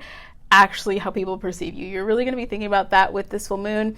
And like I said, Shravana is a very intuitive, I would say, nakshatra and like lunar mansion that really represents listening to other people, listening to feedback. So maybe you have some conversations with people about like your identity and like how you're perceived. And so this is really a pivotal moment for you where you do really reflect on your identity, self-expression, how you see the world through your own perspective, your own beliefs, and really evaluating how you connect with other people, how you socialize with other people, how do you project yourself within groups. And I definitely feel like with full moons, it does represent the ending of a cycle. So maybe you're ending a cycle where it's like, maybe you weren't being authentic, but I feel like when Capricorn, if you struggle with inauthenticity, it's not really because you're intentionally trying to do that, but maybe because, like I said, Saturn kind of delays your personality a bit. So maybe Saturn makes you awkward or kind of a loner. But then I feel like with this full moon, you could be ending a cycle where you do feel that way, or ending a cycle where you aren't authentic, so to speak, but more so you're just, Saturn kind of restricts your personality. So with this full moon, it's definitely kind of lightening up those restrictions a bit. And you realize like, okay, this is how I want to project myself. This is how I want to connect with people. This is how I want to be authentic, and really shed that kind of awkward layer if you have that as a Capricorn rising. So that brings me to the next event, which is August 16th. Well, there's two major events on August 16th. So the first one is Sun goes into Leo. So Sun moves into your 8th house on August 16th. It moves into the lunar mansion of Makkah, which is the lunar mansion that represents the throne. It represents royalty and power and opulence and status and authority. And so having the Sun move into your 8th house, into this lunar mansion specifically, this is a time where you do a lot of shadow work, a lot of shadow healing. You really focus on the deeper layers of yourself. I definitely sense for you, Capricorn, in August, this emphasis on self, and not just yourself on a surface level, but also on a deeper level. 8th house is our psychological mind, our psychological baggage, so to speak. And I feel like the two questions you're asking yourself in August, because of the Sun being in your 8th house, is number one, where do you derive your power from? Maga is the lunar mansion that represents power. 8th house is the house that represents power, Scorpio as well. And it's like you're asking yourself, where do you get your power from? Is your power something that is unmovable? Is it something that you get from your soul? Is it something you get externally? And then also you're asking yourself, how do you leverage yourself? 8th house represents leverage. How do you negotiate things? How do you share yourself with people? How do you communicate your identity to people? So you're really having this almost like existential crisis, maybe existential moment, where it's like you're really like, okay, who am I? Like, who do I want to project? Who do I want to be? How do I want to communicate that? 8th house can be quite tumultuous as well, can be quite chaotic. It represents misfortune as well. So in August, not to say you'll have misfortune, but I feel like in August, you'll kind of go through that kind of tumultuous sort of journey of like healing your subconscious wounds and kind of like coming to terms with who you truly are. And it's not really a pretty process when it comes to coming into your own identity, as you know, as like a Cap rising, especially with Saturn on your ascendant, but it is quite rewarding at the end. And having your 8th house in Leo, I feel like represents having that courage to initiate that journey in the first place. So that's really powerful. And then also the other event happening on the 16th is that Mars goes into Aries. So Mars goes into Aries on the 16th in Sidereal Astrology. I talked about Mars going into Aries in my July predictions video, so that description is still relevant. It's not like it's irrelevant, but it's just the dates are a little bit mixed around because I was talking about tropical in that video and then sidereal in this video. So the description is the same, so I won't be too repetitive, but I will add that Mars is going into your 4th house, yeah? And Mars is going into the Nakshatra or lunar mansion of Ashwini. So Ashwini is the lunar mansion / constellation that represents healing. It represents boldness, initiation. It represents this pure energy being initiated. So having your Mars go into your 4th house, you're going to be doing a lot of healing within your family. You're going to be doing a lot of maybe movement within your home. You might even move homes. Ashwini is that energy. Aries is that energy that wants to keep going, it wants to be bold, it wants to do things, it wants to get things done. It's very motivated, it's very courageous. So having that in your 4th house, you might be very motivated to do some healing within your family, healing some ancestral wounds, I feel like with your whole dynamic in your whole chart in August really speaks of this sort of healing, maybe like family like curses, or healing family generational curses, things like that. I feel like you're going to be maybe contemplating on that sort of topic of like family curses, or not even curses necessarily, but just like the patterns within your family that persist on and on throughout your generations, and having that energy or initiating that intention of healing that, or doing something different, or setting a new precedent within your own family line. And you're going to start that journey in August, and then Mars stays in Aries for 6 full months. So you're going to be focused on that Mars in the 4th house energy for 6 months anyway. And you might even move homes during that time, move apartments, be very anxious, or not really wanting to be home too much. So you might start that in August on the 16th specifically. And then the last event is the new moon in Leo. So this new moon in Leo is happening in your 8th house. Again, it's happening in the lunar mansion of Maga, which is that constellation representing the throne, royalty, status, power, ancestry. And so this new moon really grants you and gifts you with a new sense of power within yourself. Again, 8th house can be quite tumultuous. It can be quite the journey, right? But 8th house is ultimately that house where we see regeneration, where we see the caterpillar going to the butterfly. And so by the end of August, on the 19th specifically, you might really see that butterfly manifestation come true and have that new sense of power within yourself. Not power that comes from other people, not power that comes from Instagram or comes from validation from outside sources, but power within your own self, doing that shadow work, doing that healing, and really having that intimate bond with yourself. Because once you have that intimate bond with yourself and you know who you are, nobody can touch you, nobody can try you.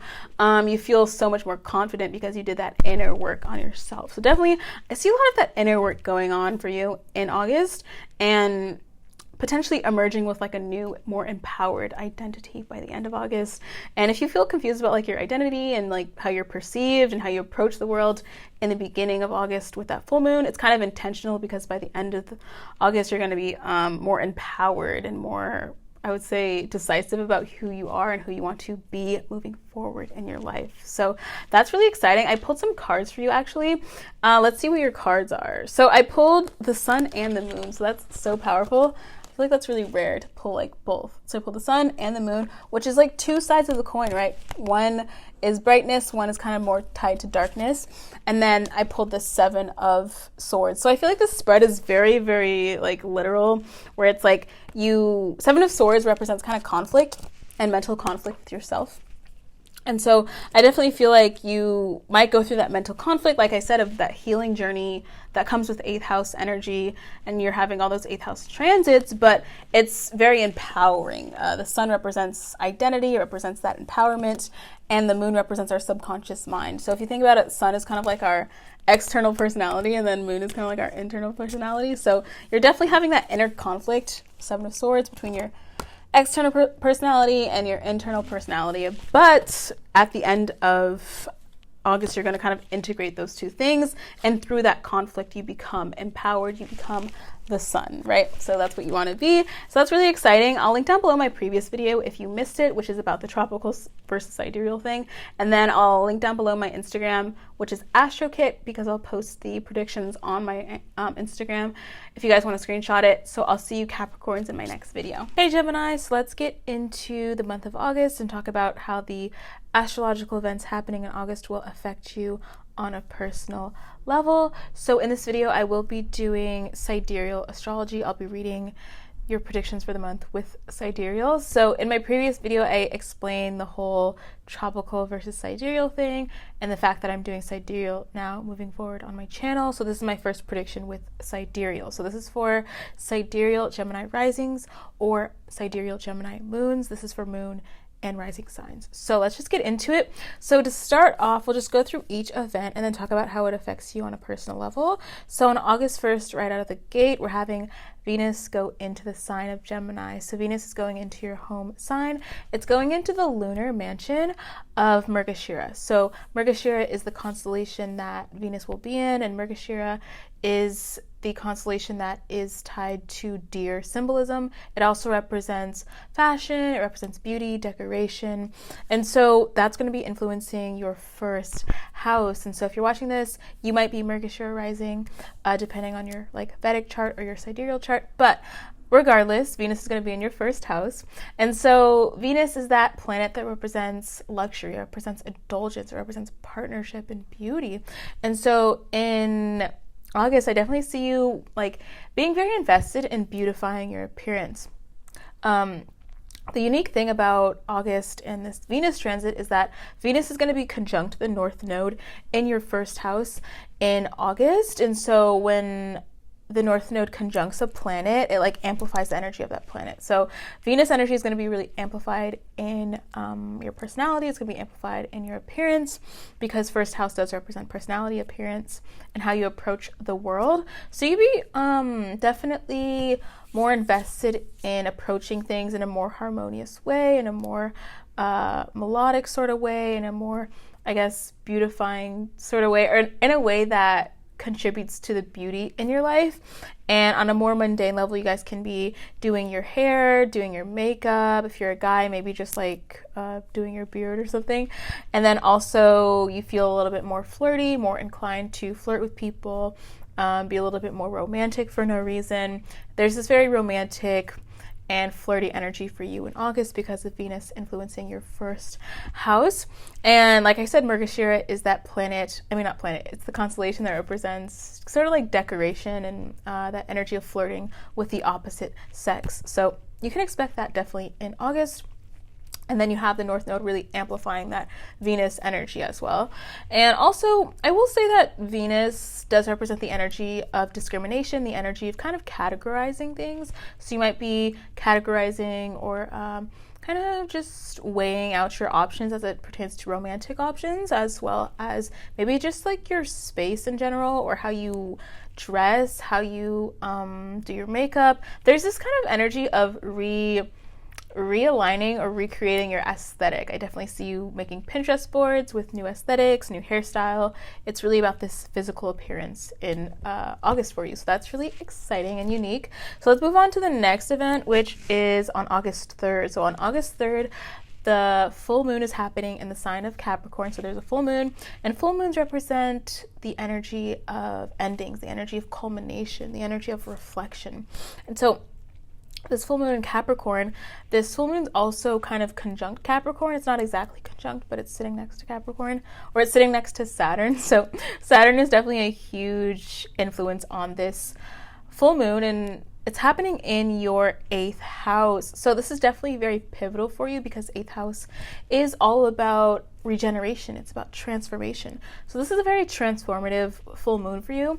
And for you, Gemini, you've been having 8th house transits, and 8th house, we talked about, can be a very challenging house. It could be full of misfortunes and unexpected events and extremes and pessimism, things like that. So with this full moon, it can be quite emotionally heavy for you, quite psychologically heavy for you. So kind of expect that heavy energy approaching towards August 3rd, and especially with Saturn influencing this full moon so much. Saturn is that planet of restriction. It's a planet of delays. So you can feel like that tension and frustration because of 8th house energy combined with that Saturn full moon sort of energy.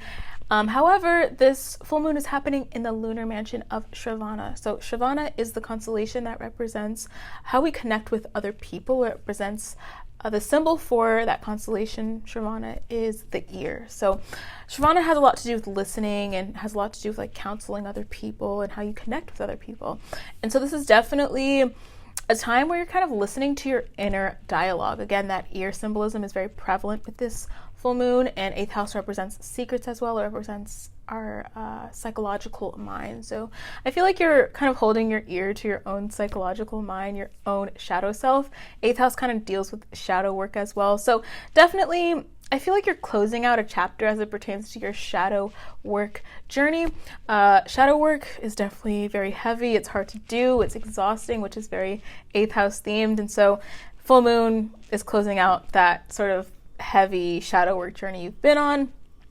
And Shravana, the constellation of Shravana, it really represents this more reflective period where you are kind of listening to your inner self, listening to what your intuition is telling you, listening to what your psychological mind is telling you, not like paying attention to external influences, but really going inward and doing that shadow work. Shravana does relate to how you connect with other people, and so this shadow work you're doing can relate to like how you connect with other people and sort of modifying yourself so that you are the best version of yourself for your friends, for your loved ones, and not because you want to satisfy them or people please them, but because you feel like you deserve to be better and people deserve the best version of you. So definitely I feel like you're going to be working on that best version of yourself. So that brings me to the next event. So there's 2 events happening on August 16th. So August 16th is a really huge day, I would say, out of the whole year and in August in general. But August 16th, the sun goes into Leo officially. So on August 16th is when Leo season starts in Sidereal astrology.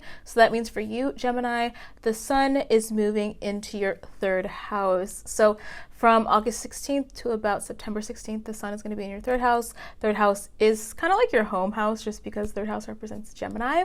And so 3rd house is all about communication. It's about siblings.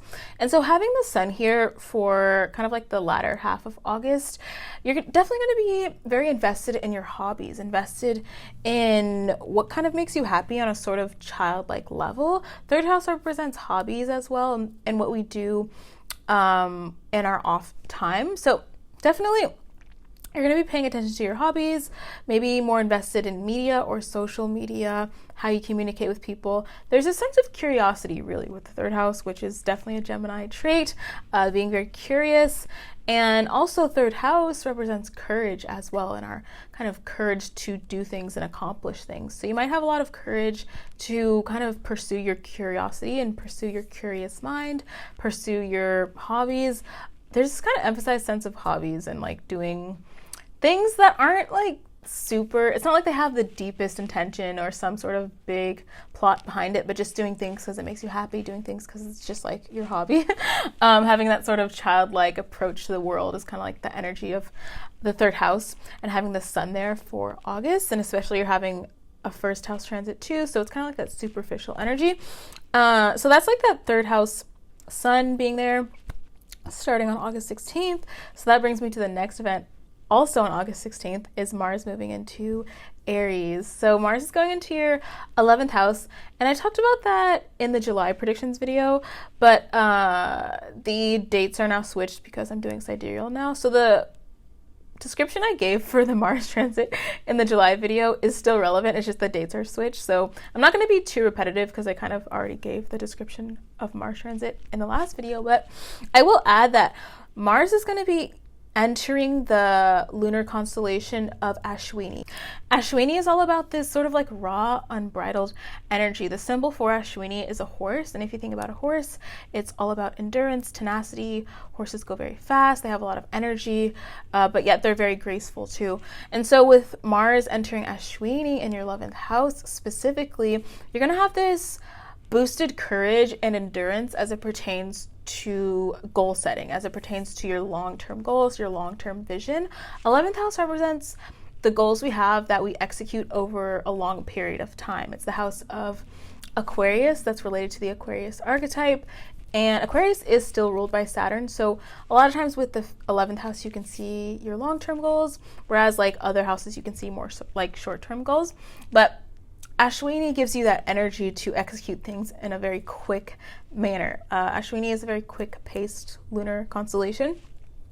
And so you're going to be really motivated to accomplish your goals and really set your long-term goals and initiate them starting August 16th. And this Mars transit lasts for 6 months. So you're going to be really motivated towards your goals for kind of like the latter half of 2020. And Ashwini also deals with healing. It deals with this sense of recalibrations and setting things in their correct place, if that makes sense, making things right, realigning things. So definitely you're going to be realigning your goals to this kind of new sense of self you might be developing, and really setting those goals and initiating them starting August 16th. And that's really exciting energy to have in your 11th house of goals and gains. And also friend groups as well, and social settings and social dynamics. So you might be even more motivated to network, more motivated to gain beneficial or influential friends, or just network your way to the top, so to speak, because of the 11th house and how it kind of deals with social status as well. So you can kind of expect that to unfold over the next 6 months, but specifically in August, you're kind of initiating those goals, those social networking goals, those long-term goals, that long-term vision in general. So that brings me to the last event, which is the new moon. So the new moon is happening in the sign of Leo. It's happening in the constellation of Maga, and it's happening on August 19th, so just a few days later. And this is happening in your third house. So again, we're having that third house activated for you, which is like the natural Gemini house, since you're the third zodiac sign. And so having this new moon in your third house represents kind of like this new energy as it pertains to communication.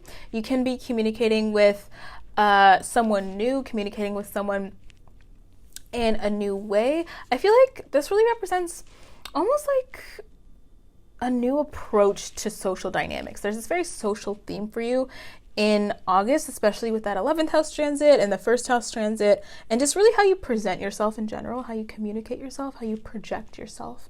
And so with this new moon in Leo in the third house, this can also relate to a new creative hobby. Leo is that sign of creativity, and it's happening in the constellation of Maga, which represents royalty, represents like a throne, it represents power and authority. So maybe you gain like this new creative authority on some sort of hobby you have. Maybe you start becoming passionate about some hobby that you kind of didn't pay attention to before, but now you pay attention to it more seriously. Maybe you even incorporate it into some sort of long-term goal you have with that 11th house energy. And I feel like communication and definitely new hobbies are kind of emphasized with this new moon in your third house. So there's kind of like that exciting third house energy, first house energy for you. And then also that full moon in the 8th house can be kind of tense, but I feel like towards the end of August, and especially on August 19th, you feel a little bit more of a weight lifted and a little bit more excitable too. Okay, so I pulled 3 cards for you. I pulled 3 tarot cards for you for the month. So let's just do those really quickly. So I pulled the Hierophant, I pulled the 10 of Wands, and I pulled the 8 of Cups. So you can see those. And so the Hierophant speaks of essentially like your morals and what you believe to be true. It's this card that is tied to the sign of Taurus, and Taurus is kind of a moralistic sign.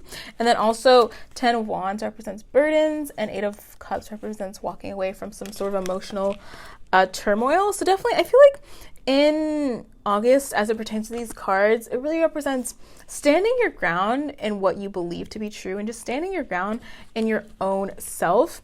I feel like with the shadow work you're doing with the full moon, it's kind of about really getting in touch with that deep inner self, your own morals, what you believe to be true, and being very stoic, being very unmovable about what you believe and not just being swayed by anyone.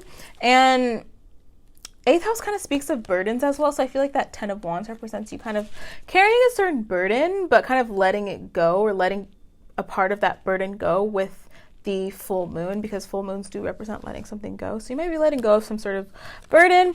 And then also 8 of Cups is very obvious to that full moon as well, because it represents walking away from emotional turmoil. So again, I feel like you feel that kind of tenseness or frustration in the beginning of the month with the full moon, but by the end of the month you kind of have that release and kind of walk away from that turmoil or shadow work that is kind of challenging. So that is your month of August. I do put the predictions on my Instagram at AstroKit as well if you want to see like the post and like screenshot it. And then also I'll link down below my previous video where I talk about tropical versus sidereal if you missed that video. And I'll see you Geminis in my next video. Hey Libra, so let's get into the month of August and talk about how the astrological events in August will affect you and your life personally. So in this video, I will be doing sidereal astrology and reading the planets based on sidereal measurements and placements. I mentioned in my previous video about tropical versus sidereal and the shift I'm doing on my channel moving forward. So if you missed that video, I'll link it down below. But this is for sidereal Libra rising, sidereal Libra moons as well. So if you have that in your chart, this reading is for you. So let's just get into it. We'll just go through each of the events and just go through how they affect you and your chart personally. And I don't think I mentioned this, but I will link down below your sidereal chart calculator if you don't have your sidereal chart yet. So usually if you're like a Scorpio rising in tropical, you're probably a Libra rising in sidereal. But anyway, so let's just get into the events. So the first event happening right out the gate on August 1st is Venus goes into the sign of Gemini. So Venus has been in sidereal Taurus, but it's moving into Gemini on August 1st, and this means Venus is going into your 9th house. So Venus is this planet of indulgence, the planet of harmony, the planet of discrimination. It's also the planet that represents what we spend money on, what we indulge in. It represents beauty and partnerships as well.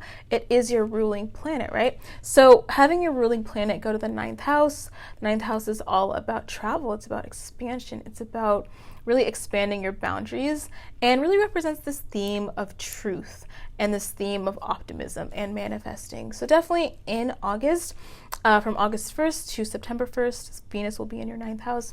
You're really going to be focused on your dreams, your goals. So with this Venus transit, especially since it's your chart ruler, you're going to be really focused and almost like indulging in your dreams and your vision for life. I can see this easily manifesting for you as making a lot of vision boards, being on Pinterest like all month long. 9th house is really about what we can envision for ourselves, our purpose, our dreams, our goals. What is the bigger picture in our lives? So you're really going to be focused on that in August, and even manifesting a new vision for your life, manifesting new goals for yourself. 9th house energy is really all about manifesting, and Venus makes that manifestation come to fruition even more fluidly because Venus is that planet of harmony. So I see a lot of harmony as it pertains to manifesting for you, harmony as it pertains to creating a new vision for yourself, really harmonizing with your own inner truth, harmonizing with your own purpose. I feel like harmonizing is like the key word for Libra in August, and really being in alignment with that inner truth, your inner purpose. And 9th house is all about your destiny as well, and really aligning with that too, and having that harmony between what you want to manifest, and your actual destiny, and having those two things line up. It's very satisfying, right? Because sometimes we have a vision for ourselves, but it might not match our destiny, and that creates friction. But I feel like Venus is kind of like the opposite of friction, where it's like more fluid, more harmonious. And so also in August, you can expect maybe to travel. If it's safe to travel where you are, you might have that urge to travel. 9th house does represent long distance travel. So if you can, and if you really feel that urge, I feel like you might feel the inclination to travel, maybe do a road trip even. But if not, I feel like there's a lot of visualizing going on for you when it comes to like where you want to go in the future too. So vision boards, Pinterest is going to be like your best friend in August because of this Venus in the 9th house. And then on August 3rd, this is the next event, is the full moon in Capricorn. So the full moon is happening in the sign of Capricorn in Sidereal, and it's happening in the lunar mansion of Shravana.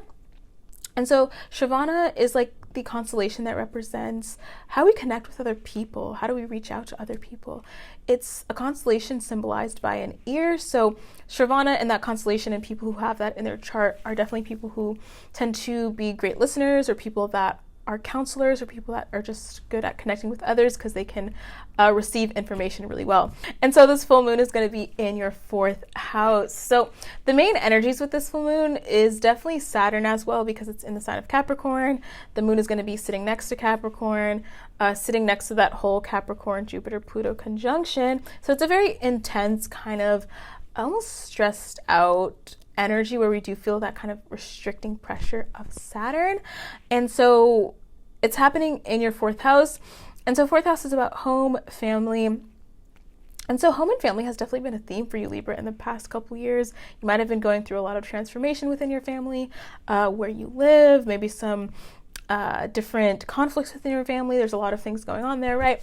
But in August, you kind of close out a certain narrative as it pertains to something that's been going on in your family for a bit, some conflict potentially, maybe where you live, maybe you've been going through paperwork with where you live, or like visas, or like any legal documents, things like that pertaining to living situations you could have been going through. something pertaining to that dynamic in life. And so, like I said, this constellation of Shravana really represents how we connect with other people. And so this full moon really represents sort of like an altering in how you connect with your family, how you relate to your family members. And I feel like it's not really going to happen on the full moon, because the full moon is more of a time of like tension and like reflecting by yourself. But maybe after the full moon, you kind of see that release of energy within your family, where it's like you change dynamics within your family, and there's an alternative dynamic that suits you better, that's more harmonious even. Maybe there's less tension, but either way, there's kind of like more of a shift in your own personal psychology, where you are connecting with your family in a different way. Maybe you're listening to them in a different way. Again, we're seeing that theme of the ear play out, the theme of listening with the constellation that the full moon is in, and kind of hearing people out in a certain way that maybe you didn't hear them before, and reacting accordingly, and connecting with people based on how you listen to what they have to say and what they do. And so family is definitely an emphasized theme for you in August, and specifically some sort of family dynamic is ending or closing out, or there's some sort of final climax within any sort of family conflict, family living situation, or just living situation in general if you don't live with your direct family. And so that brings me to the next event. So there's two events happening on August 16th. August 16th is like one of the biggest days of the year. It's like a very important day given the energy and the astrology of that day. And so first I'll talk about the first event, then I'll get to the second event. But the first event is that the sun is moving into Leo. So Sidereal Leo season starts on August 16th. And for you, Libra, the sun is moving into your 11th house. And so this is very exciting energy, because 11th house represents our goals, it represents gains, it represents our social groups, how we socialize with others. It's a very auspicious house. And so since the sun is going to be there from August 16th to September 16th, you're going to be really focused on those things, focused on your long-term goals, focused on how you gain things in life, how you achieve things. You might have some unexpected gains as well. Just receive maybe random sums of money. It can really manifest so many ways, but 11th house is that house of unexpected gains. So you might gain something unexpectedly as it pertains to maybe just like a gift or an invitation or some sort of social status upgrade. 11th house does represent that sense of, or theme or dynamic of social groups. And the sun is going to be in the constellation of Maga. So Maga is the constellation that represents royalty, the throne. It represents king, like king and queen energy, as well as status and power. So I sense for you, you're going to gain some sort of leadership position within a social group you're in. Maybe you gain social status online, even maybe you have like some sort of online brand, and you gain followers through that brand, or you gain followers if you started like a YouTube channel or something like that. 11th house does represent social media too. And so the constellation of Maga represents status and power. So you might gain some sort of status, power, some sort of clout socially in August that really lifts you status-wise. And also you might gain, I would say, maybe a favor from a friend, or like I said, there's sort of like this unexpected gain theme with 11th house. You might gain like an invitation to meet somebody important, or email that is really pivotal in your brand and the success of your brand and success of your career or something like that. So you might really receive something unexpected, and more so like an unexpected offer that has to do with gaining social status somehow, or gaining power within the social realms you are a part of. So that's really exciting. Also, this leads you to kind of focus more so on your long-term goals, focus on your bigger vision for life, really focusing on the bigger picture. 11th house is all about the bigger picture, or bigger goals in life, not just small-term things, but like the longevity of our goals, like the beginning, point A to point B. So you're really mapping that out in August and really thinking about it, and you might receive some help on those goals, and definitely leveling up to achieve them even more in August and throughout September as well. And so the second event happening on August 16th as well is Mars goes into Aries. Now I talked about Mars going into Aries in the July predictions video, so that description is still relevant. However, the dates just changed because I'm doing sidereal now. But I don't want to repeat what I said in there just because it'll be repetitive, but just to add on, Mars is going into your 7th house, because we talked about that in the July prediction, but Mars is specifically going to be in the lunar mansion of Ashwini. So Ashwini is all about recalibration. It's about healing. It's about setting things to its proper balance. And the symbol for Ashwini is a horse. And a horse is all about endurance. It's about speed. It's about grace as well. Horses are very graceful, but yet they're very fast and have a lot of tenacity, etc. So when it comes to Mars being in Ashwini in your 7th house, in August, you're definitely going to maybe be healing relationships. Ashwini is that constellation of healing, of having sort of like a vaccine, so to speak, within your relationships. So you might be healing a certain relationship that was broken, healing something that was lost, but now you find it again, and like there's like a resurgence in some sort of relationship you had once, but you forgot about, or it ended, or there was a falling out, but then there's like a resurgence in that relationship. It just represents kind of just healing and setting that kind of divine balance within your partnerships. And Mars in the 7th can be somewhat challenging because it does represent kind of conflict with your partner, conflict with other people, and kind of just attracting people who are kind of egotistical or people who are argumentative. So that's kind of like the shadow side of Mars in the 7th, but I already talked about that in the July prediction transit. So I don't want to be too repetitive, like I said, but I just want to emphasize that it is in the sign of Ashwini for the beginning part of this transit.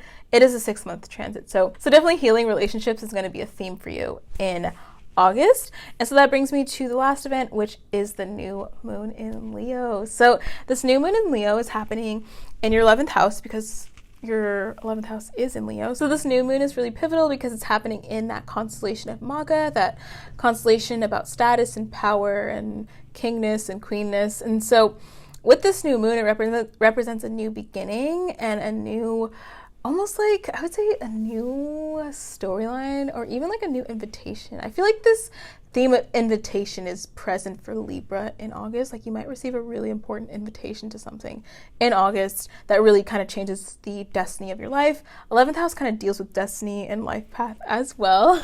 But specifically with the new moon in Leo in your 11th house, there's this new social status for you. There's this new social elevation in the cards for you.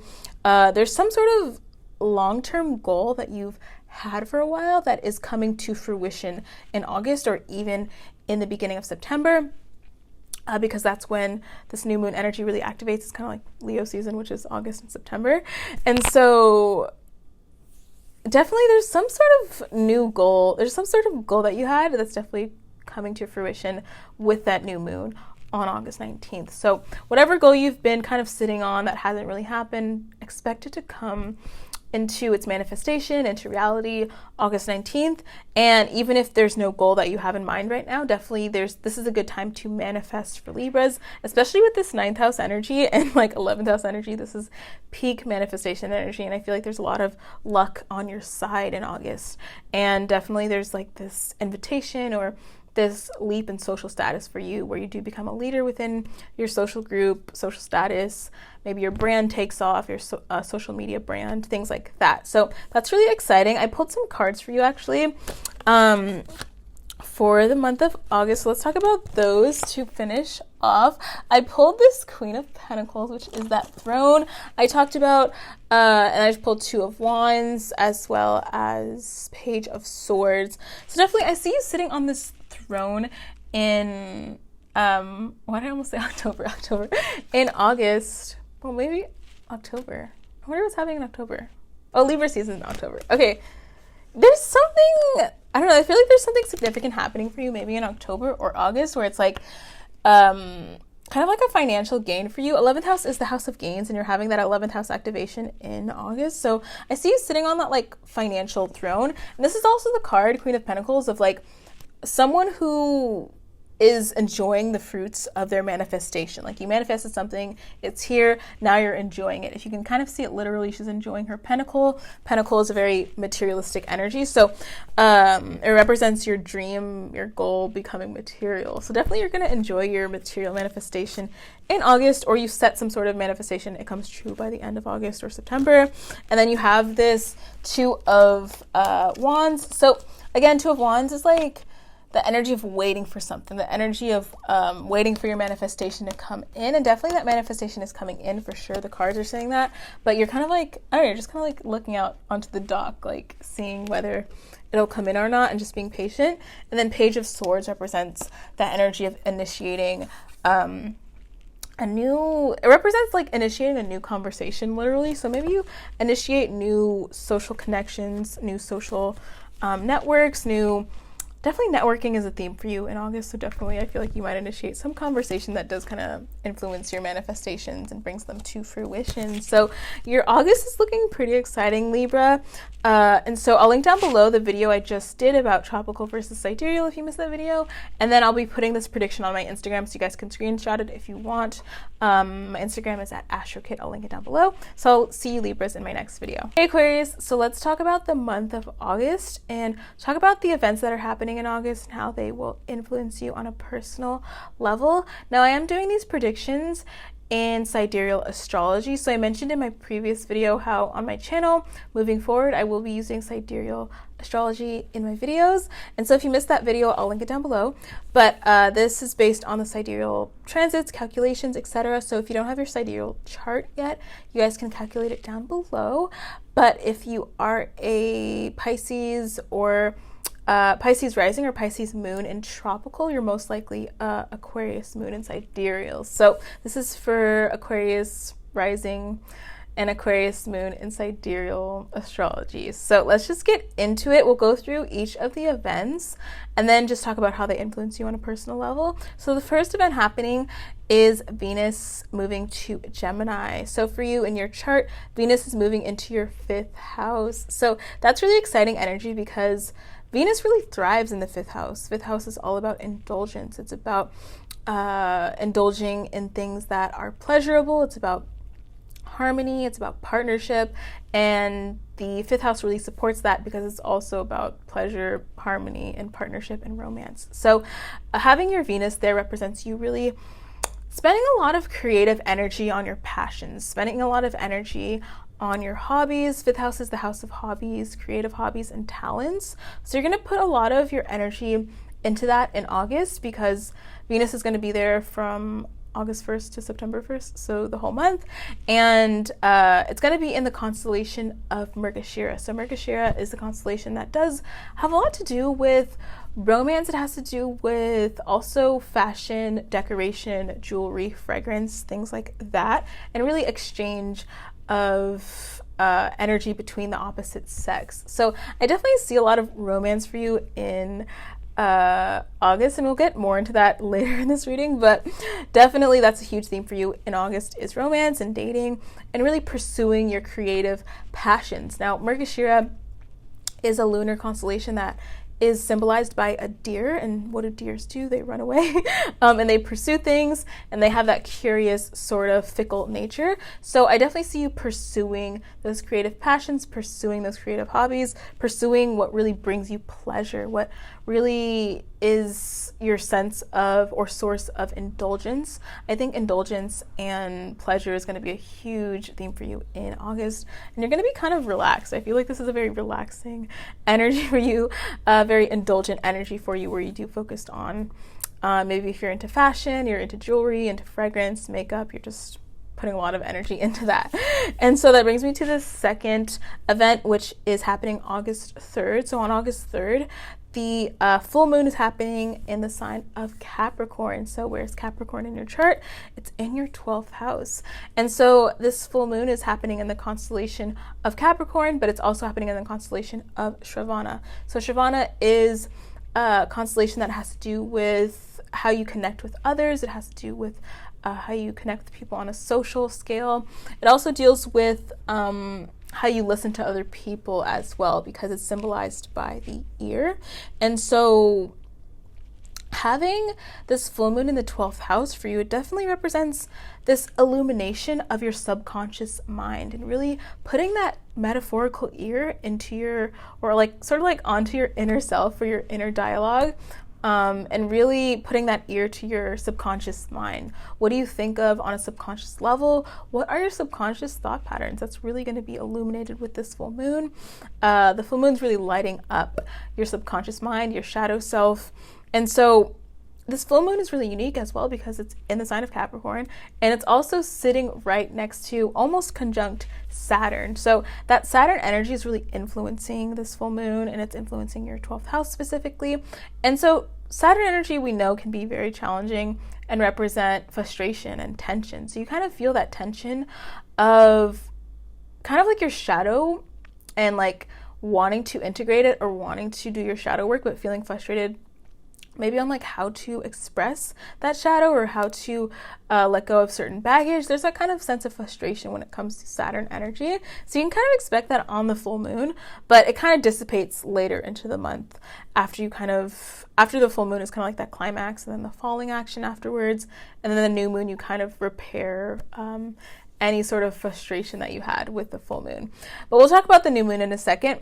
But definitely, since the full moon represents closing out of cycles, you're definitely closing out a cycle as it pertains to your spiritual journey. This is a very spiritual full moon for you, where you do kind of reflect back on how you've operated or how you've regulated your spiritual journey in the past, because Saturn does represent regulation and how you do things repetitively. And so definitely you're closing out some sort of spiritual cycle and how you regulate things, and kind of maybe even regulating your standards as it pertains to your spiritual journey, your spiritual beliefs, and even just like how you integrate your shadow, how you operate when it comes to shadow work, and your subconscious mind as well, setting those subconscious mind boundaries, so to speak.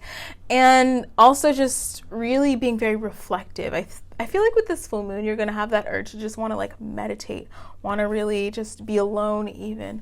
12th house is that solitary house, the house of solitude and meditation and escape. So you might just go out and just like meditate in the forest by yourself, or meditate in front of a beach by yourself, or something along those lines. Really aligns with that full moon in the 12th house, especially in the sign of Capricorn, with Saturn being there and in the constellation of Shavana. So it's really about listening. It's not about doing or acting. It's really about reflecting and being very still.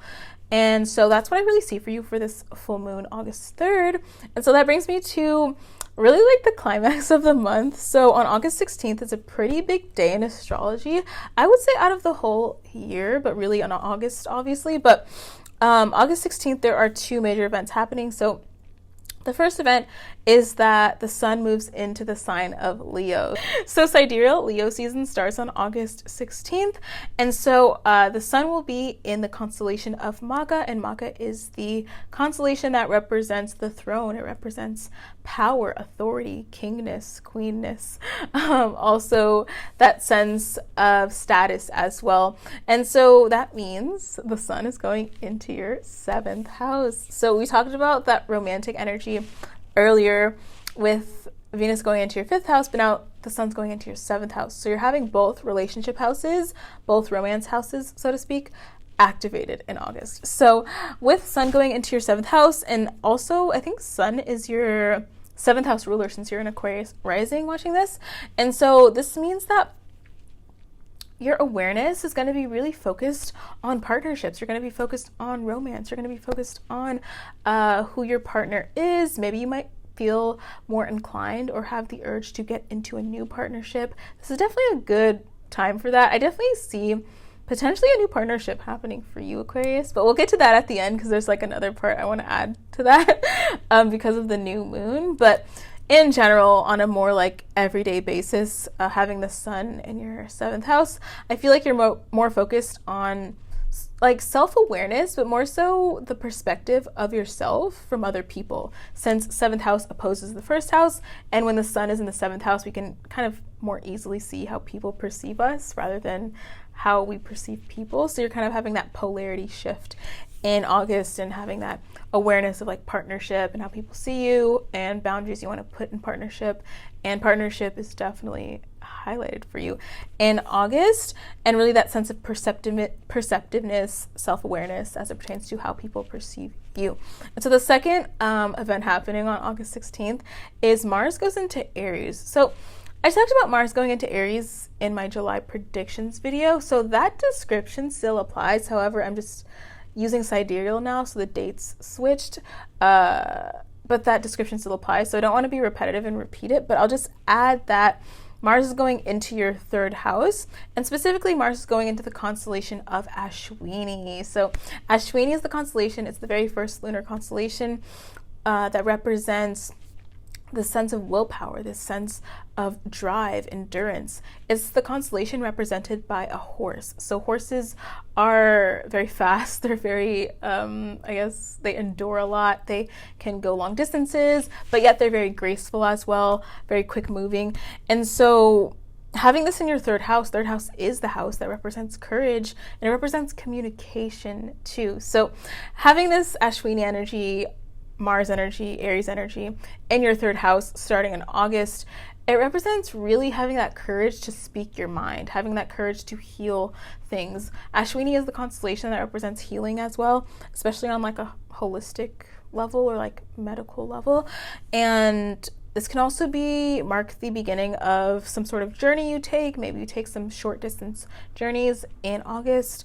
Maybe you go on a road trip or just like a bus trip, something like that, because third house is short distance travel. And Ashwini is that constellation of the horse, right? So the horse just goes, it runs for a long distance, but it is very graceful. And so I feel like you're going to have that courage to kind of go that distance, whether it be some sort of short distance travel trip or just going the distance metaphorically, especially as it pertains to courage and initiating new projects in your life. Third house is the house of projects and hobbies. So you might initiate some sort of project, maybe some sort of health project, and having the bravery to do so. And then also communication comes into play here, and having that courage to speak your mind. So you're going to have that emphasized sense of courage to do what you want starting August 16th. So potentially if you haven't had the courage to do something lately, you're definitely going to have that courage on August 16th.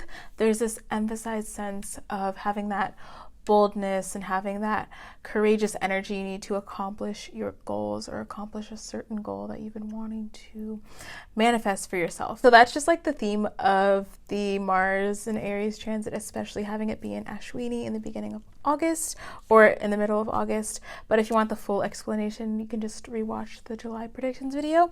So that brings me to the last event in August, and that is the new moon in Leo. So we're seeing that new moon in Leo in your 7th house, and your 7th house is in Leo. So again, your seventh house is really activated in August. That's the house of partnership. And so definitely Aquarius, I see a new partnership for you. And this is unique because Maga is the constellation that represents the past. It's the constellation that represents the ancestors. So a lot of times with the Maga constellation, we can see things relating to the past and specifically ancestors. But since this is happening in your 7th house, I definitely feel like this new relationship you might come into is somebody from your past. It's almost like a reconciliation, or somebody that maybe you dated once and then you fell off, and maybe it wasn't even like a fallout or anything like that, but you just kind of like stop dating them, but then you get back together, maybe like near August 19th, maybe after August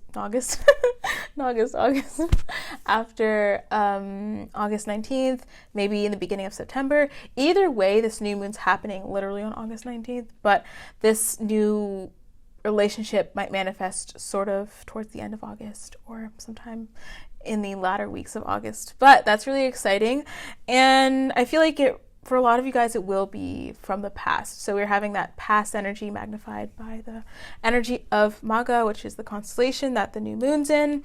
And if not someone from the past, definitely just like new relationship.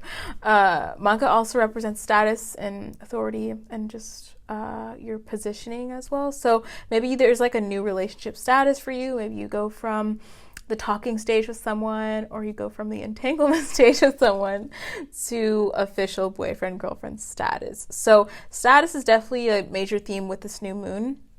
And especially having it in your 7th house, there's a new kind of social status for you, a new relationship status for you, since 7th house is the house of status. And on a more platonic level, this can mean even just new social status as it pertains to friendships, social groups, maybe in whatever career you're in, you have a new social standing. So social status is definitely a highlight for you with this new moon, and you're gaining some sort of new relationship status, new social status with this new moon in your 7th house on August 19th. And so last but not least, I pulled some cards for you. And so I pulled some tarot cards. So I pulled the 3 of Cups and I pulled the 6 of Cups. Okay, we can't write this stuff, right? And I pulled the 4 of Cups. The 3 of Cups, it represents reconciliation, but it almost represents a celebration. So I feel like, well, I think 6 of Cups is definitely like the literal reconciliation card and someone coming back from your past, offering you something. So again, I feel like somebody's coming back from the past. There's somebody who was your boyfriend once, was your girlfriend once. They want to be your boyfriend or girlfriend now. They're going to make you an offer right here. And so this is like the celebration, maybe like the aftermath of that. And also you have the option to say no. I feel like for a lot of you guys, Aquarius can be those stubborn ones, right? And so you have the 4 of Cups too, which represents rejection. So I feel like some Aquarius, obviously you might get an offer, but you might reject it. You don't have to accept everything you get. But you see here, it's almost like there's like 2 options here, where it's like you have the 3 of Cups is like a celebration. It's like pregnant. Oh my God, 3 of Cups is pregnancy. 3 of Cups is pregnancy. And then 4 of Cups is rejection. So you might reject the offer. You can see this person on the card is kind of stubborn. They don't want to be like, I don't want your cup, even though they're offering a cup here. But if you do accept the cup, maybe it does end in pregnancy. I don't know for some people, but it might end in like a celebration, a joyous thing. It's like coming together and celebrating something. So there is something to be celebrated in August for you if you don't reject the offer. So you do have that option to reject it, but I feel like for a lot of you guys, you're going to accept it and reconcile with somebody. Okay, so definitely new relationship in the cards for Aquarius. That's really exciting. And then I'll link down below my Instagram. I'll post this prediction on Instagram so you guys can screenshot it. And I'll post link down below my previous video about tropical and sidereal astrology. So I'll see you Aquarius in my next video. Hey Cancer, so let's get into your prediction for the month of August and talk about the astrological events happening in August and how they will influence you personally. So in case you guys missed it, I am now doing sidereal astrology on my channel. I mentioned it in my previous video. If you guys missed that, I'll link it down below. But essentially the dates I'm going to give you guys, the calculations, the descriptions are in alignment with the sidereal calculations, the sidereal system in astrology, not tropical. The sidereal is shifted a little bit, so it shifts the dates and signs of things. So if you guys haven't made your sidereal chart yet, I'll link down below the link so you guys can calculate your sidereal chart. So this is for sidereal Cancer rising, sidereal Cancer moons. So you might be a tropical Leo rising, tropical Leo moon if you're watching this. So let's just get into it. Now I'll just break down each of the events happening. There's about, I would say, 4 major events happening. So we'll just get into those and talk about how they influence your life directly. So the first event happening is Venus goes into the sign of Gemini. So this happens on August 1st, straight out of the gate.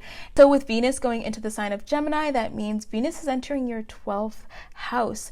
And so Venus is exalted in the sign of Pisces. So Venus does pretty well in the 12th house. And so what does this mean for you, Cancer? This means that you're going to be really focused on your inner beauty. You're going to be really focused on your creative projects. Venus is that planet that represents creativity as well as creative self-expression, harmony, beauty, and aesthetics, right? So definitely in August, you will be in this space of feeling very creative, but not really expressing that creativity outward necessarily, but really being inward with your creations, focusing on maybe your own spiritual journey and maybe your inner beauty as well, not focusing on outer beauty too much, but that inner beauty, and saying like affirmations, for example, or mantras is definitely a part of like that inner beauty journey. So this is a time where you find a lot of comfort in your own creativity, your own creations. Maybe you're drawing, you're painting, you're singing, but really doing it privately, because 12th house is that house of privacy, isolation. And so I will say too, Venus is that planet that represents partnerships. So with Venus entering the 12th house, you might even, I would say, attract some people from the past, or some people from the past might pop up. 12th house has this kind of karmic energy to it where it does kind of trigger those past events or past memories. So expect the past to be kind of triggered for you, or just like a sense of nostalgia as well. So nostalgia is definitely a key thing with Venus being in the 12th house. But overall, it is a pretty nice transit because Venus is pretty comfortable in the 12th house. So let's move on to the next event, which is August 3rd. So August 3rd, we're having the full moon in Capricorn. So this is a pretty huge event in August. It kind of sets the tone for the beginning of the month. And so specifically, this full moon is in Capricorn. It's in the lunar mansion or constellation of Shravana. So Shravana is a constellation that represents how we connect with other people. The symbol for that constellation is the ear. So it's really about the sense of listening to other people, listening to your intuition. And so this full moon in Capricorn is happening in your 7th house. And so this is a really pivotal moment for you in August, where you do really have this contemplative moments about relationships. There's this huge energy of restructuring your partnerships. That's been a huge theme in your life in the past, I would say 2 years, because you've had the nodes in those houses. And you've had a lot of transits to the 7th house as well. So you've been going through a lot with relationships and really who you invite into your life, what your standards are. And there's going to be like a kind of closing out of that cycle with this full moon, because it is in the sign of Capricorn. And also it's conjunct Saturn and Pluto and Jupiter. So all of that Saturnian energy does represent regulations. It represents boundaries. So definitely with this full moon, you are officially drawing that line in the sand of your standards, what you accept in relationships, who you allow into your life. You're really regulating that area of your life, because Saturn is all about regulation. It's about standards and boundary setting, and you're having that activate your 7th house of partnerships. And so it's a really pivotal moment for you, where you do kind of decide who you want to be with, who's not allowed into your life, and really just like the list of your standards overall. And this is also a time where you're really contemplating how you relate to other people. Like I said, that constellation of Shravana is affecting this full moon. And so that constellation is about how you connect to people. So this is a time where it's like you're not terribly active with like forming new partnerships, or like active with breaking up with people, but it's really like you're just sitting and contemplating like, okay, this is my standard, this is my boundary. And then after this full moon, you're going to move forward with those standards and boundaries, and really editing how you relate to people in partnerships, especially romantic partnerships. So it's a really strong full moon in your chart. So that brings me to the next event, which is August 16th. So August 16th is a huge day in astrology, and especially in August, because there's 2 major events happening on that day. So we'll just get into both of them. So the first one is that Sun moves into Sidereal Leo. So Sidereal Leo season starts on August 16th, and the Sun will be in the constellation of Maga. So this means that the Sun is moving into your 2nd house. So I feel like this theme of like boundaries and values are definitely magnified again with this Sun being in your 2nd house.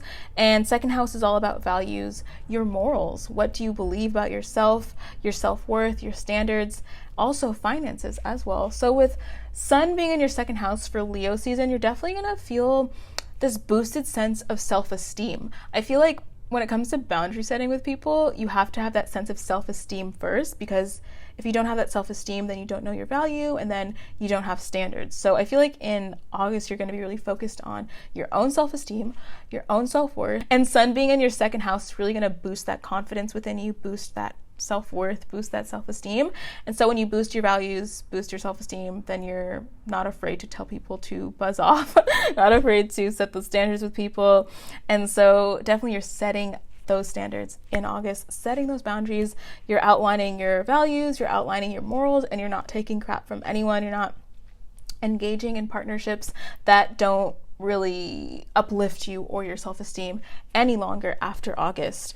And so on a more superficial level, having Sun in the second house for August, especially like the latter half, you're going to be really in that energy of treating yourself, splurging, spending money on yourself, beautifying yourself, and it's a time to treat yourself. It's a time to definitely make yourself feel beautiful, whatever that means to you. Pamper yourself. Maybe you indulge in your favorite foods. Second house is really about that energy of indulging and really saturating yourself in the earthly realm and material enjoyment of life, I guess. And also you're having Venus in the 12th house. So you're really in that energy of material enjoyment and really treating yourself well. And once you treat yourself well, you know your values, you know your worth, then relationships are easier because you set that standard with yourself first, and so people have to respect that. So that brings me to the second event happening on August 16th, and this is Mars moving into Aries. So I talked about Mars moving into Aries in the July predictions video, so that description I gave in that video is still relevant, still accurate. It's just that the dates have switched a bit. And so I won't be too repetitive with that transit because I already talked about it, but I will add that this, of course, this Mars is going into your 10th house of career, but this Mars will be in the constellation of Ashwini. So Ashwini is the constellation that represents healing. It represents starting something new. It represents this very strong initiatory energy, and the symbol for Ashwini is a horse. So horses are all about endurance, and horses are also beautiful as well. It's about speed. And so with Mars moving into this sign, it's in its home sign, right? This very natural constellation it does align with. It's all about initiating some new career direction. Imagine yourself almost as like you're riding a horse and the horse is going full speed in a new direction as it pertains to your career. So we talked about career a bit in the last video, so I won't be too repetitive, but I will add that there's this energy of bravery and boldness with Mars moving into Ashwini, Mars moving into your 10th house, being in the sign of Aries, and definitely you're going to be taking a new career direction, starting something new, having that bravery to start something new, and Mars is going to stay there for 6 months. So definitely you're going to put a lot of attention, energy, action, ambition into your career life, into your job, into your public reputation. 10th house is the house of our relationship with the public and how we're perceived to the world, or how the world perceives us. So you're really going to put a lot of energy there and have a lot of bravery when initiating new projects when it comes to career.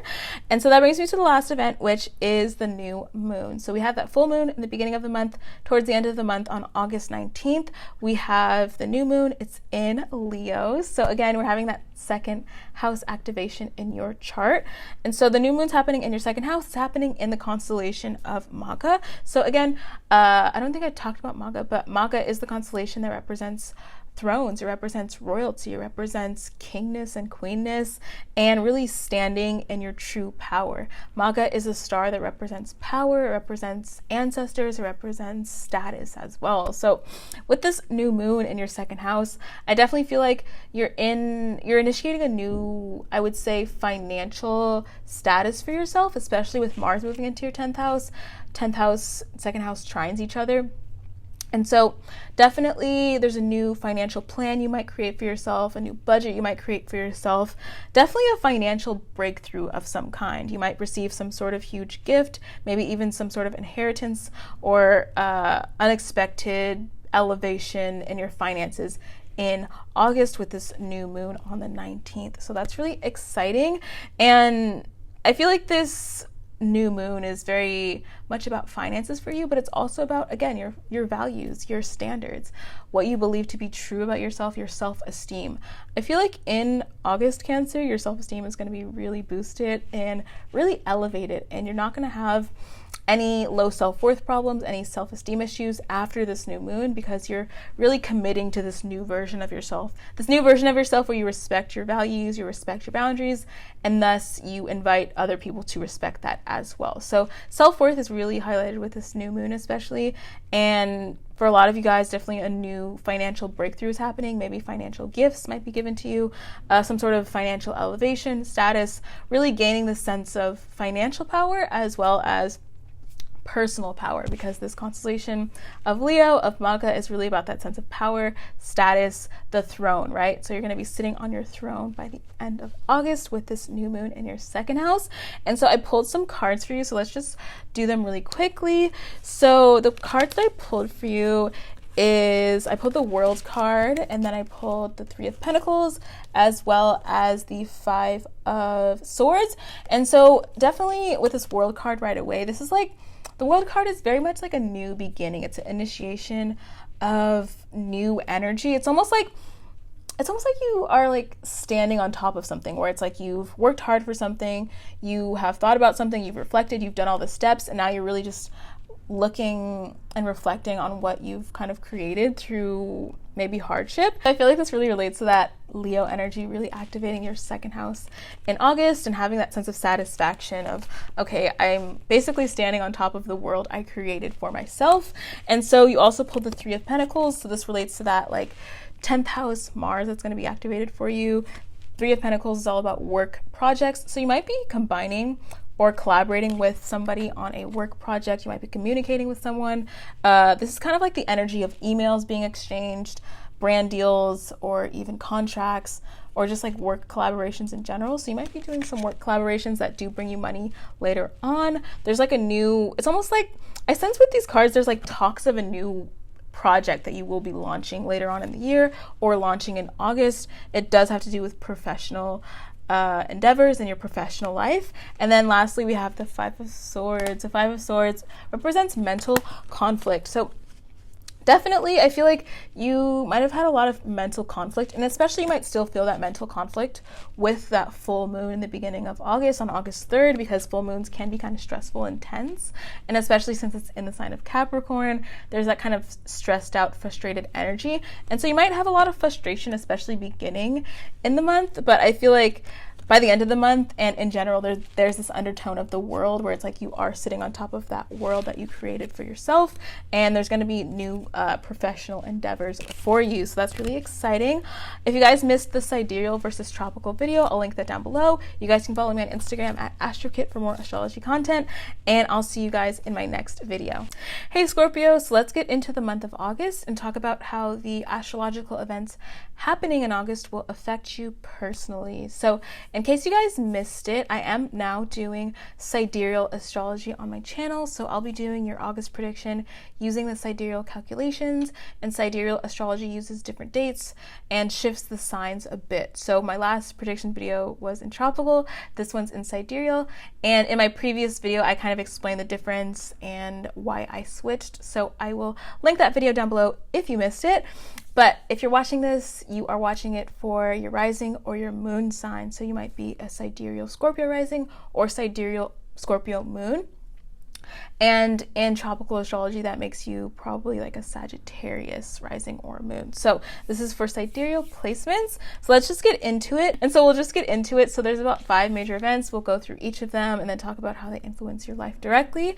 And so the first event happening is on August 1st. So straight out of the gate, we're having the first astrological event, which is Venus moving into Gemini. So for you, this means Venus is moving into your 8th house, and it's going to stay there for 1 full month from August 1st to September 1st. And so with Venus moving into your 8th house in the sign of Gemini, 8th house is all about transformation. It's about change. It's also about regeneration. It represents sudden gains, sudden losses. It also represents other people's money and what we share with other people. And so I think what will be highlighted with this transit for you is definitely other people's money, or maybe even gaining gifts from other people. Maybe you get a random gift, like financial gift from someone that you didn't really expect.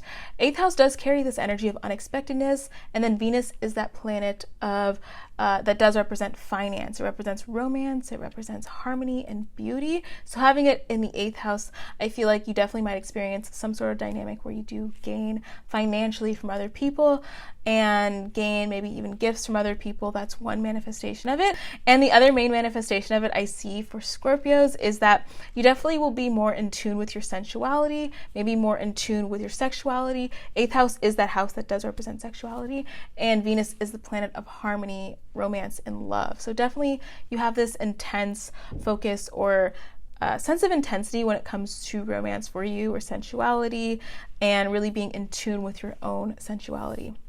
I definitely feel in August for you guys, it's a good time or beneficial time to pay off loans, deal with debt, maybe deal with insurance, get insurance if you don't have it. Venus is that harmonious sort of energy, so having it in your 8th house of debt, insurance, and finances, you might have more success when it comes to dealing with those finances and that kind of financial aspect of life. So that brings me to the next event, which is the full moon. So on August 3rd, we're having the full moon in the sign of Capricorn, Sidereal Capricorn, and this full moon is special because it's happening in the constellation of Shravana. So Shravana is a constellation that represents how we connect with other people. The symbol of Shravana is the ear, or an ear, and so it's really about how we listen to people, how we listen to the universe, how we tap into our own intuition. And so this full moon is happening in your 3rd house.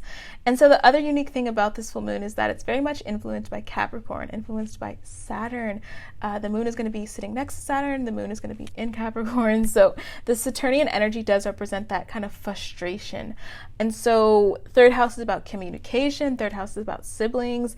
It's about your hobbies. So definitely for you, Scorpio, I feel like there's a certain message you will receive with this full moon. And it's not like a message that's very literal. It might manifest as a very literal message, but I feel like it's an intuitive message. You're going to have an intuitive download. Like I said, the symbol of Shravana, of this full moon, is definitely like the ear. It's all about listening and receiving. And so you can expect to receive an important message with this full moon. And I can even see some of you guys receiving like messages in the manifestation of synchronicities, or seeing like certain birds or animals or colors or numbers, things like that. You definitely will be kind of tapping into that very subtle messaging system of the universe around the full moon. So around August 3rd, 4th, 5th, 6th, you'll really be tapped into the subtle intuitive messages you will receive.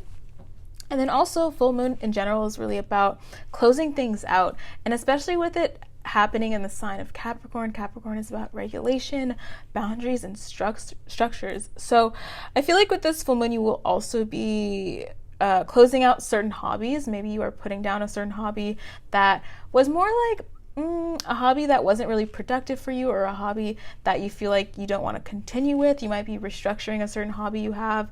And 3rd house is really this energy of what you do on an everyday basis. So you might be altering that with this full moon, ending certain habits, ending certain non-productive habits and hobbies, and setting boundaries and structures within that aspect of your life, because Saturn is a huge power player in this full moon. So this full moon is very significant, especially for you, since it's happening in your 3rd house. And so that brings me to the next event. So August 16th, there are 2 major events happening. And I would say August 16th is one of the major days in 2020 and major days in August in general. And so I'll tell you guys why. So let's talk about the first event, which is Sun moves into the sign of Leo. So for you, this means that Sun is moving into your 10th house, and Sun is going to be in the constellation of Maga. And so Maga is that constellation that represents the throne. That's the symbol for Maga, and it represents power, status, and royalty as well. And so with the Sun being in Leo for the latter half of August, Leo season, and having it in your 10th house, you can definitely expect some sort of career elevation, career promotion. And this is something that is not small. It's something that can be a huge jump for you, something a little bit unexpected. Maga is that constellation that represents someone who's in the top spot. It's not like the 2nd level, it's not the 3rd level, it's like that top player, the king or the queen. So definitely there's some sort of career success for you, career triumph. And this is something that is well deserved, something you worked hard for. This isn't just dumb luck. This is like truly something you really deserve. There's a lot of recognition in the cards for you as well, in the stars for you, because of this Leo 10th house being activated for you. And so that's really exciting. So expect some sort of recognition, triumph, career elevation, career success. If you're somebody who maybe started their own business in quarantine, expect for that business to take off in August 16th especially. Watch out for that day. You can expect your business to take off. If you're already a part of some sort of industry, maybe you get a promotion in that industry. And in general, 10th house is about reputation too. So when it comes to reputation, you might have recognition. Someone might recognize you, maybe even like a celebrity might recognize you. 10th house and Maga energy and Leo energy relates to celebrities. So definitely there might be some recognition there, some boost in status, boost in career. There's just a boost in that aspect of your chart. So you can expect that in August for yourself. And so that brings me to the second event happening also on the same day. So August 16th, Mars moves into your 6th house. So we're seeing a really strong theme here of your career really being lit up. And so I talked about that Mars transit in the July predictions video, so I won't be too repetitive now, but in the July predictions, I talked about Mars moving into your 6th house and the description of that. However, now that I'm using sidereal astrology, I'm using different dates. So Mars is actually moving into your 6th house on August 16th, not the date I said in my past video. But the thing I will add is that Mars is moving into the constellation specifically of Ashwini. So Ashwini is the energy of boldness. It's the energy of healing and passion. And Ashwini is symbolized by the horse. And when we think about horses, they move fast, they're very beautiful, they're graceful, they have endurance. And 6th house is all about working hard. So you can't really have a better transit where you're having Mars in your 6th house. And so expect on the 16th to initiate some sort of new work project, almost like this sort of, I'm like picturing like a dynamite, like where you light the candle wick on the dynamite and it like sizzles and then it blows up. I feel like you're gonna really experience almost like that metaphorical blowing up, especially when it comes to your career and how you work hard in your career. And so I already talked about like the Mars transit and how it lasts for 6 months and the description of it in the last video, but I will add that over the next 6 months, you will be really working hard on some sort of project. You'll be initiating some sort of project in your career and really working on health as well. 6th house is about health. It's about routine. And Ashwini is about health and healing as well. It's the kind of celestial physician or celestial doctor in the ZODIAC wheel or like cosmic storyline, which we'll get into later on my channel. But given that really emphasized sense of healing within Ashwini, emphasized sense of healing within the 6th house, healing and health is definitely in the cards for you, definitely in the stars, and really focusing on your own healing journey, focused on holistic healing, Ayurvedic type of healing, focus on what you eat. You might be even changing your diet. Maybe if you like were someone who ate meat, you are becoming vegetarian, you're dropping gluten, you're dropping fish, you're dropping dairy. Either way, you are altering your health quite a bit. And once you're really physically healthy, then you're really at your best self. And so physical health is definitely emphasized with this Mars going into your 6th house. The 16th is a huge day for you, Scorpio. I'm actually really excited for Scorpios because you're having such a strong activation of 10th house and 6th house.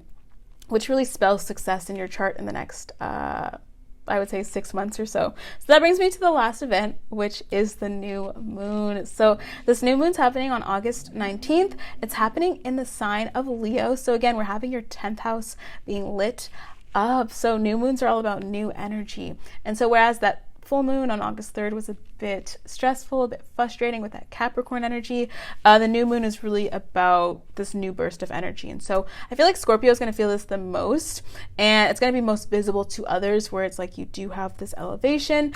And so again, this new moon in your 10th house represents a new status in life, a new status in your career, a new elevated status. Like this is like the recipe for like massive career success, a blow up on your social media, blow up in your business, getting clients that you never thought you would get, selling out of whatever you're selling on your shop. So this is really significant for people who are like really anyone that's a Scorpio that has like a business, or even if you don't have a business, it would be good to start one. Some of you guys might even feel compelled to start a business on August 19th. It will do very well if you do start a business on that day or launch something that day. There's a lot of success for you. I can't stress that enough when it comes to career, and not just career, but really elevated social status in life.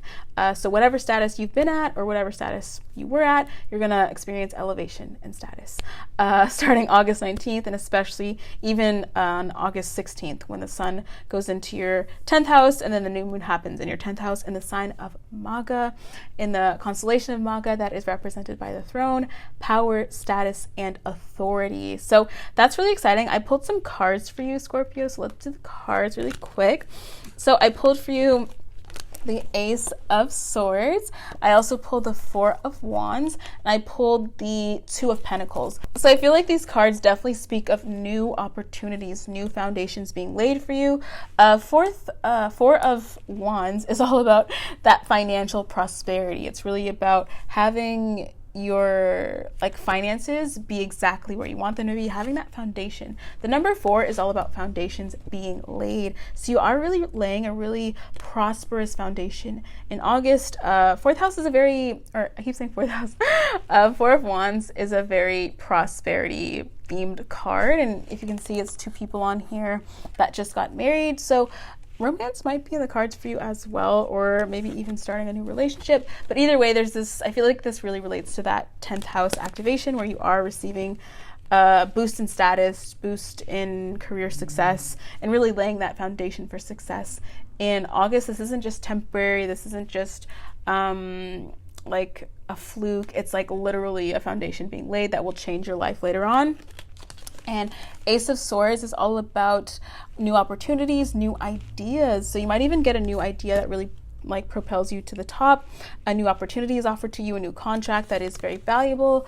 And I feel like Four of Wands is kind of about contracts as well. So maybe you are offered a new contract, brand deal, whatever industry you're in, just expect some sort of new opportunity, new idea to kind of manifest for you. And then Two of Pentacles is about decisions. So of course, when you do have a lot of success, you do have to make a lot of decisions. So you will be making some definitely, I would say, financial decisions, or kind of where you want to lay your ducks, so to speak. So I feel like since you're a Scorpio, you're very decisive. You're going to make the right decision, but just know you're going to have a lot of options. And also, literally with this card, he is juggling a lot. So you might be juggling a lot of options, but I feel like it's not burdensome. I feel like it's juggling in the best way possible. It's juggling between this new financial opportunity and this new career opportunity. It's juggling 2 things that are excellent. So definitely you will be juggling a lot in August, but it's kind of like a good juggle, if that makes sense. So that is your reading for August. I will link down below the tropical versus sidereal video if you missed that, and stay tuned for my next video on my channel. And until then, you guys can follow me on Instagram at AstroKit, and I'll see you Scorpios in my next video. Hey Pisces, so let's get into the month of August for you and talk about the astrological events happening in August and how they will affect you directly. So in case you missed it, I am now doing sidereal astrology on my channel. And so in my previous video, I talked about tropical versus sidereal and why I'm making the switch and what both of them are. So if you missed that video, I'll link it down below. And if you don't have your sidereal chart yet, I'll link down the link where you can calculate it. So with that being said, this prediction is for sidereal Pisces rising or sidereal Pisces moons. In tropical, you might be an Aries rising or Aries moon, but this is for your sidereal placements. I would say rising sign takes priority over moon sign, but you can watch both of those just to see which prediction is accurate for you. So let's just get into this video. I'll go through each event and then talk about how each event affects you personally, what it's doing in your chart, etc. So the first event happening is on August 1st. So straight out of the gate, Venus is going into Gemini. So Venus goes into Gemini August 1st, and it's going into your 4th house. So 4th house is all about home, it's about family, it's about the past, it's also about your emotional well-being. And then Venus is all about harmony, it's about beauty, it's about partnerships. So definitely for you Pisces, during this Venus transit, Venus is going to be there for the full month. So August 1st to September 1st, Venus will be in your 4th house. In the sign of Gemini, you will have probably more harmony within your family. Definitely when it comes to communication and your family, when it comes to speaking with your family, how you even interact with them, there will be more harmony with them. So if there has been any friction or tension or just conflict in general, it will smooth out during this Venus in the 4th house transit, and there will be more communication, more harmony within that communication overall within your family. And then on a more physical level, you could be definitely beautifying your home, beautifying your space, beautifying your room, doing like a lot of home decor, like doing a lot of like Pinterest boarding and like decorating your room, things like that, because Venus is all about aesthetics as well, and fourth house is home, so definitely paying attention to your home's aesthetics. And then I will say that fourth house is also like, on a more metaphorical level, it is like your emotional well-being. So you will have more emotional harmony within yourself during the month of August. You'll have that sense of emotional stability, emotional harmony, and not as much like emotional chaos as maybe you've experienced previously before this transit. So there's like a lot of internal harmony, a lot of harmony in your home, harmony in your family. The key word here is like harmony and beauty and aesthetics. So you can expect that in the home sector of your life. So that brings me to the next event, which is a major event, and that is the full moon in Capricorn. So the full moon in Capricorn happens on August 3rd. It happens in the sign or constellation specifically of Shravana, and Shravana is all about how we connect with other people. Shravana is also symbolized by an ear. So it's really about listening and having that intuitive ear to the universal mind. And so for you, Pisces, this full moon is happening in your 11th house. So we're seeing this 11th house theme really pop up for you again. You've been having a lot of transits in your 11th house. Your 11th house has been going through it just because you've been having Pluto, Jupiter, Saturn there, and then the South Node's been there. So this full moon really marks that ending of a cycle when it comes to those 11th house themes. And 11th house is all about social groups, social dynamics, also about your long-term goals, dreams, and wishes. So with this full moon, definitely you're gaining a new perspective on how you relate to other people. With the constellation of Shravana, like I said, it's a very social constellation, Nakshatra, where it relates to how you relate to others. And then 11th house is about other people. So I feel like definitely the key word here is authenticity. And with that Saturn energy influencing this full moon, Capricorn energy influencing this full moon, it's really about this sense of reality. Like, how do you want to communicate with people and how do you want to relate with people in an authentic way? You're really going to be contemplating that theme and energy of authenticity and whether or not you attract people who are authentic to your own identity. Do you project in your own authentic identity? Authenticity and social groups is definitely like the theme here for you when it comes to this full moon. And then to touch on that Saturn aspect again, Saturn's really influencing this full moon because it's going to be conjunct the full moon. It's in the sign of Capricorn, and Saturn is all about boundaries. It's about regulation and structure. So you're kind of setting that boundary of like, okay, this is how I want to be perceived in social groups. Here is the kind of people I want to align with. Here's the kind of clique I feel like I could be involved with. And you're really adding structure to that, setting the boundary on that. Saturn really wants to set those boundaries. So you're going to do that as it pertains to social groups when it comes to this full moon and the themes of the full moon. And then on the other side of that coin, 11th house is also long-term goals. So you might be closing out a long-term goal you've had for a while, or just kind of establishing new goals for yourself. I definitely feel like that's a theme for you because Saturn really wants to restructure things, especially at this present time in history where you have Saturn conjunct Pluto. It's all about transforming like structures. And so you are transforming some sort of structure or structure you have applied to your social life, and you are kind of editing that or closing out a certain dynamic with this full moon. And I feel like it has a lot to do with authenticity for you. So being authentic and attracting authentic people and setting up a structure or boundary around that social dynamic is really what this full moon in Capricorn on August 3rd is about for Pisces. And so that brings me to the next event, or events I should say. So there's two major events happening on August 16th. I will say it's one of the most important days in the year, so you guys can mark your calendar for that one. And also it's a really big day in August in general. And so what exactly is happening on that day? I'll go through both of the events now. So the first one is that the sun moves into the sign of Leo. So Sidereal Leo season starts on August 16th, and the sun moves into your 6th house. So 6th house is all about health. It's about healing. And so when you have Leo there, I feel like during the latter half of August, you're really going to be focused on health, focused on healing, focused on not just healing on a physical level, but on an emotional level, on a spiritual level, healing your psyche, healing your inner wounds, your trauma. And the sun specifically is going to be sitting in the constellation of Maga, And Maga is the constellation that represents power, status, authority.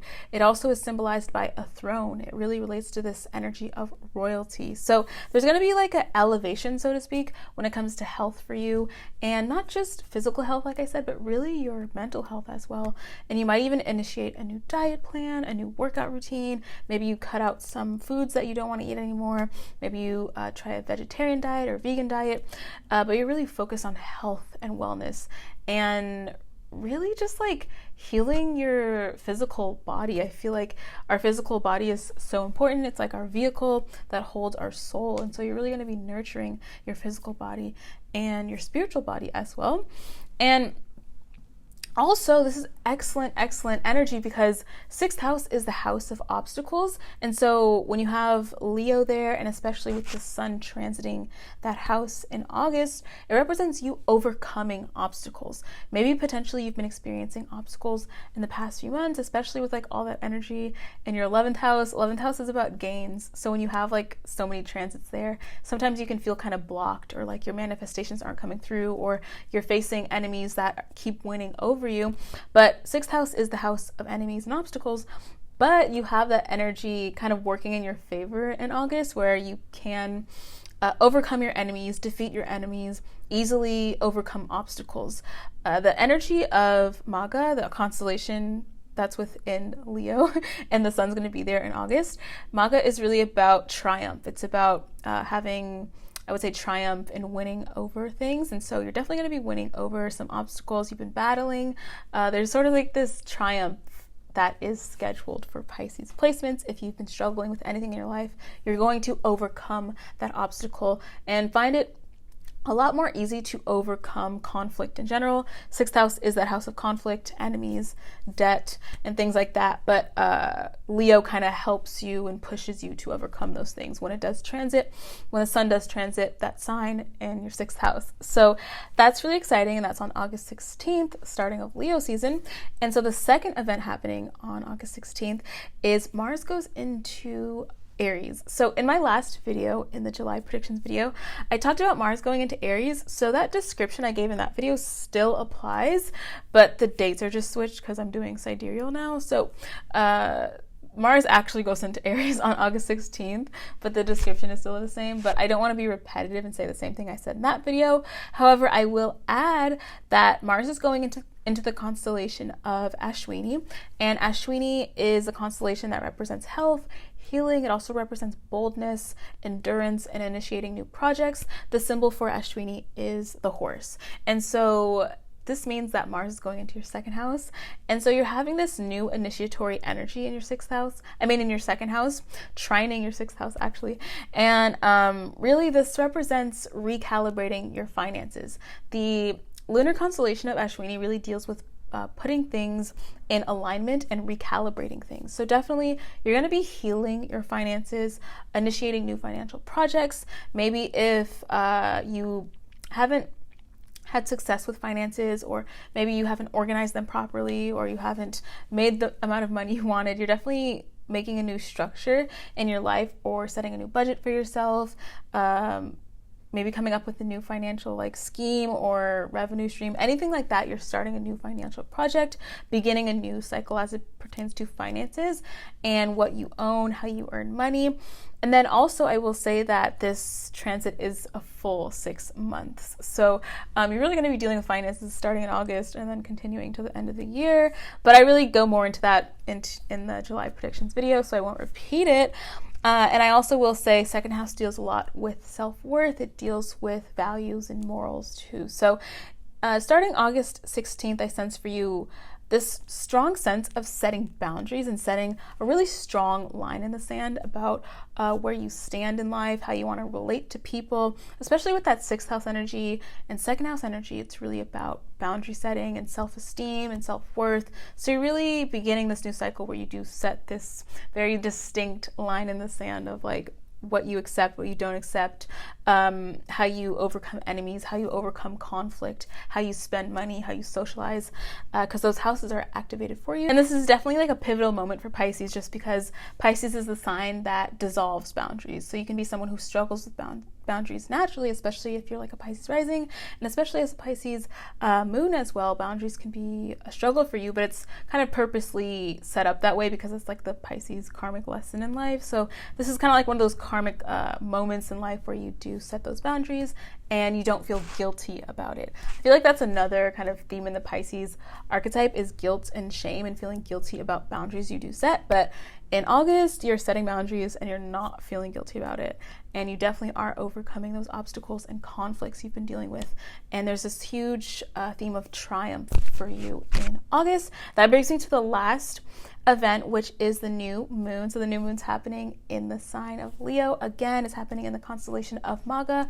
Maga is symbolized by the throne, power, status, like we talked about, and it's happening in your 6th house. So your sixth house is really lit up in August. So expect on August 19th and the days after that even, or the days before that even, overcoming some sort of obstacle. There's a huge breakthrough on the horizon for you, and especially maybe even a health breakthrough. If you've been struggling with health, struggling with even like lethargy or not feeling a sense of vitality, you're really going to get that boost of energy in August, that boost of like will to do things, will to succeed, really that courage to overcome things, because you do need a lot of energy when it comes to defeating enemies. You do need energy to overcome obstacles and things like that. So you're going to get a boost of energy with this new moon in your 6th house and really have this increased sense of vitality. I feel like that's the key word for you in August, is vitality, and definitely that theme of overcoming obstacles, overcoming doubts, or overcoming conflict in general. And you will really feel that very concretely with the new moon on August 19th. And so that is really exciting energy for Pisces. That brings me to the cards that I pulled for you. So I pulled 3 cards for you. I pulled the Fool card. I pulled the 9. What is that? Is that a 9? 9? Yeah, 9 of Swords.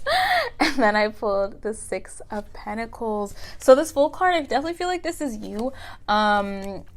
Being in this energy of beginning something new as it pertains to finance, but also this energy of almost like a weight lifted off your shoulders. I feel like when you go through challenging transits, like 11th house transits or 12th house transits, you definitely experience sort of like that difficult stagnation energy or stagnant energy. But this, I feel like there's like this new, almost like gust of fresh air coming into your life, metaphorically. And then 6 of Pentacles, someone might come to you with an offer in August and might offer you some sort of financial gain, financial project. There's this emphasis on finances for you because of that 2nd house Mars happening on August 16th. So someone might offer you something, maybe like might be along the lines of a contract, along the lines of like help, or something that's like along the lines of charity even, or a financial gift. So expect for someone to maybe offer you something. And then 9 of Swords, this is like that nightmare energy. So definitely I feel like this nightmare energy might have been something you've been experiencing lately, especially like with those 12th house transits. And just like your chart in general in the past few months, it's been kind of hard for you, and that like mental anguish is what 9 of Swords represents. And so officially in August, with that 6th house energy, you are overcoming that kind of anguish, those nightmares, that sense of defeat. In August, you are becoming that winner, that person sitting on the throne. So definitely this is the card for you in August, is the Fool, where it's like you are beginning new cycles. You have that fresh weight lifted off your shoulders. The Fool is just it's just at 0, right? It's not 1, 2, 3, 4, 5, 6, it's 0. So it's like a fresh new start. So that's the month of August for you, Pisces. I'll link down below the tropical and sidereal video I just did if you didn't see it. And you guys can follow me on Instagram at AstroKit for more astrology content. And I'll see you guys in my next video.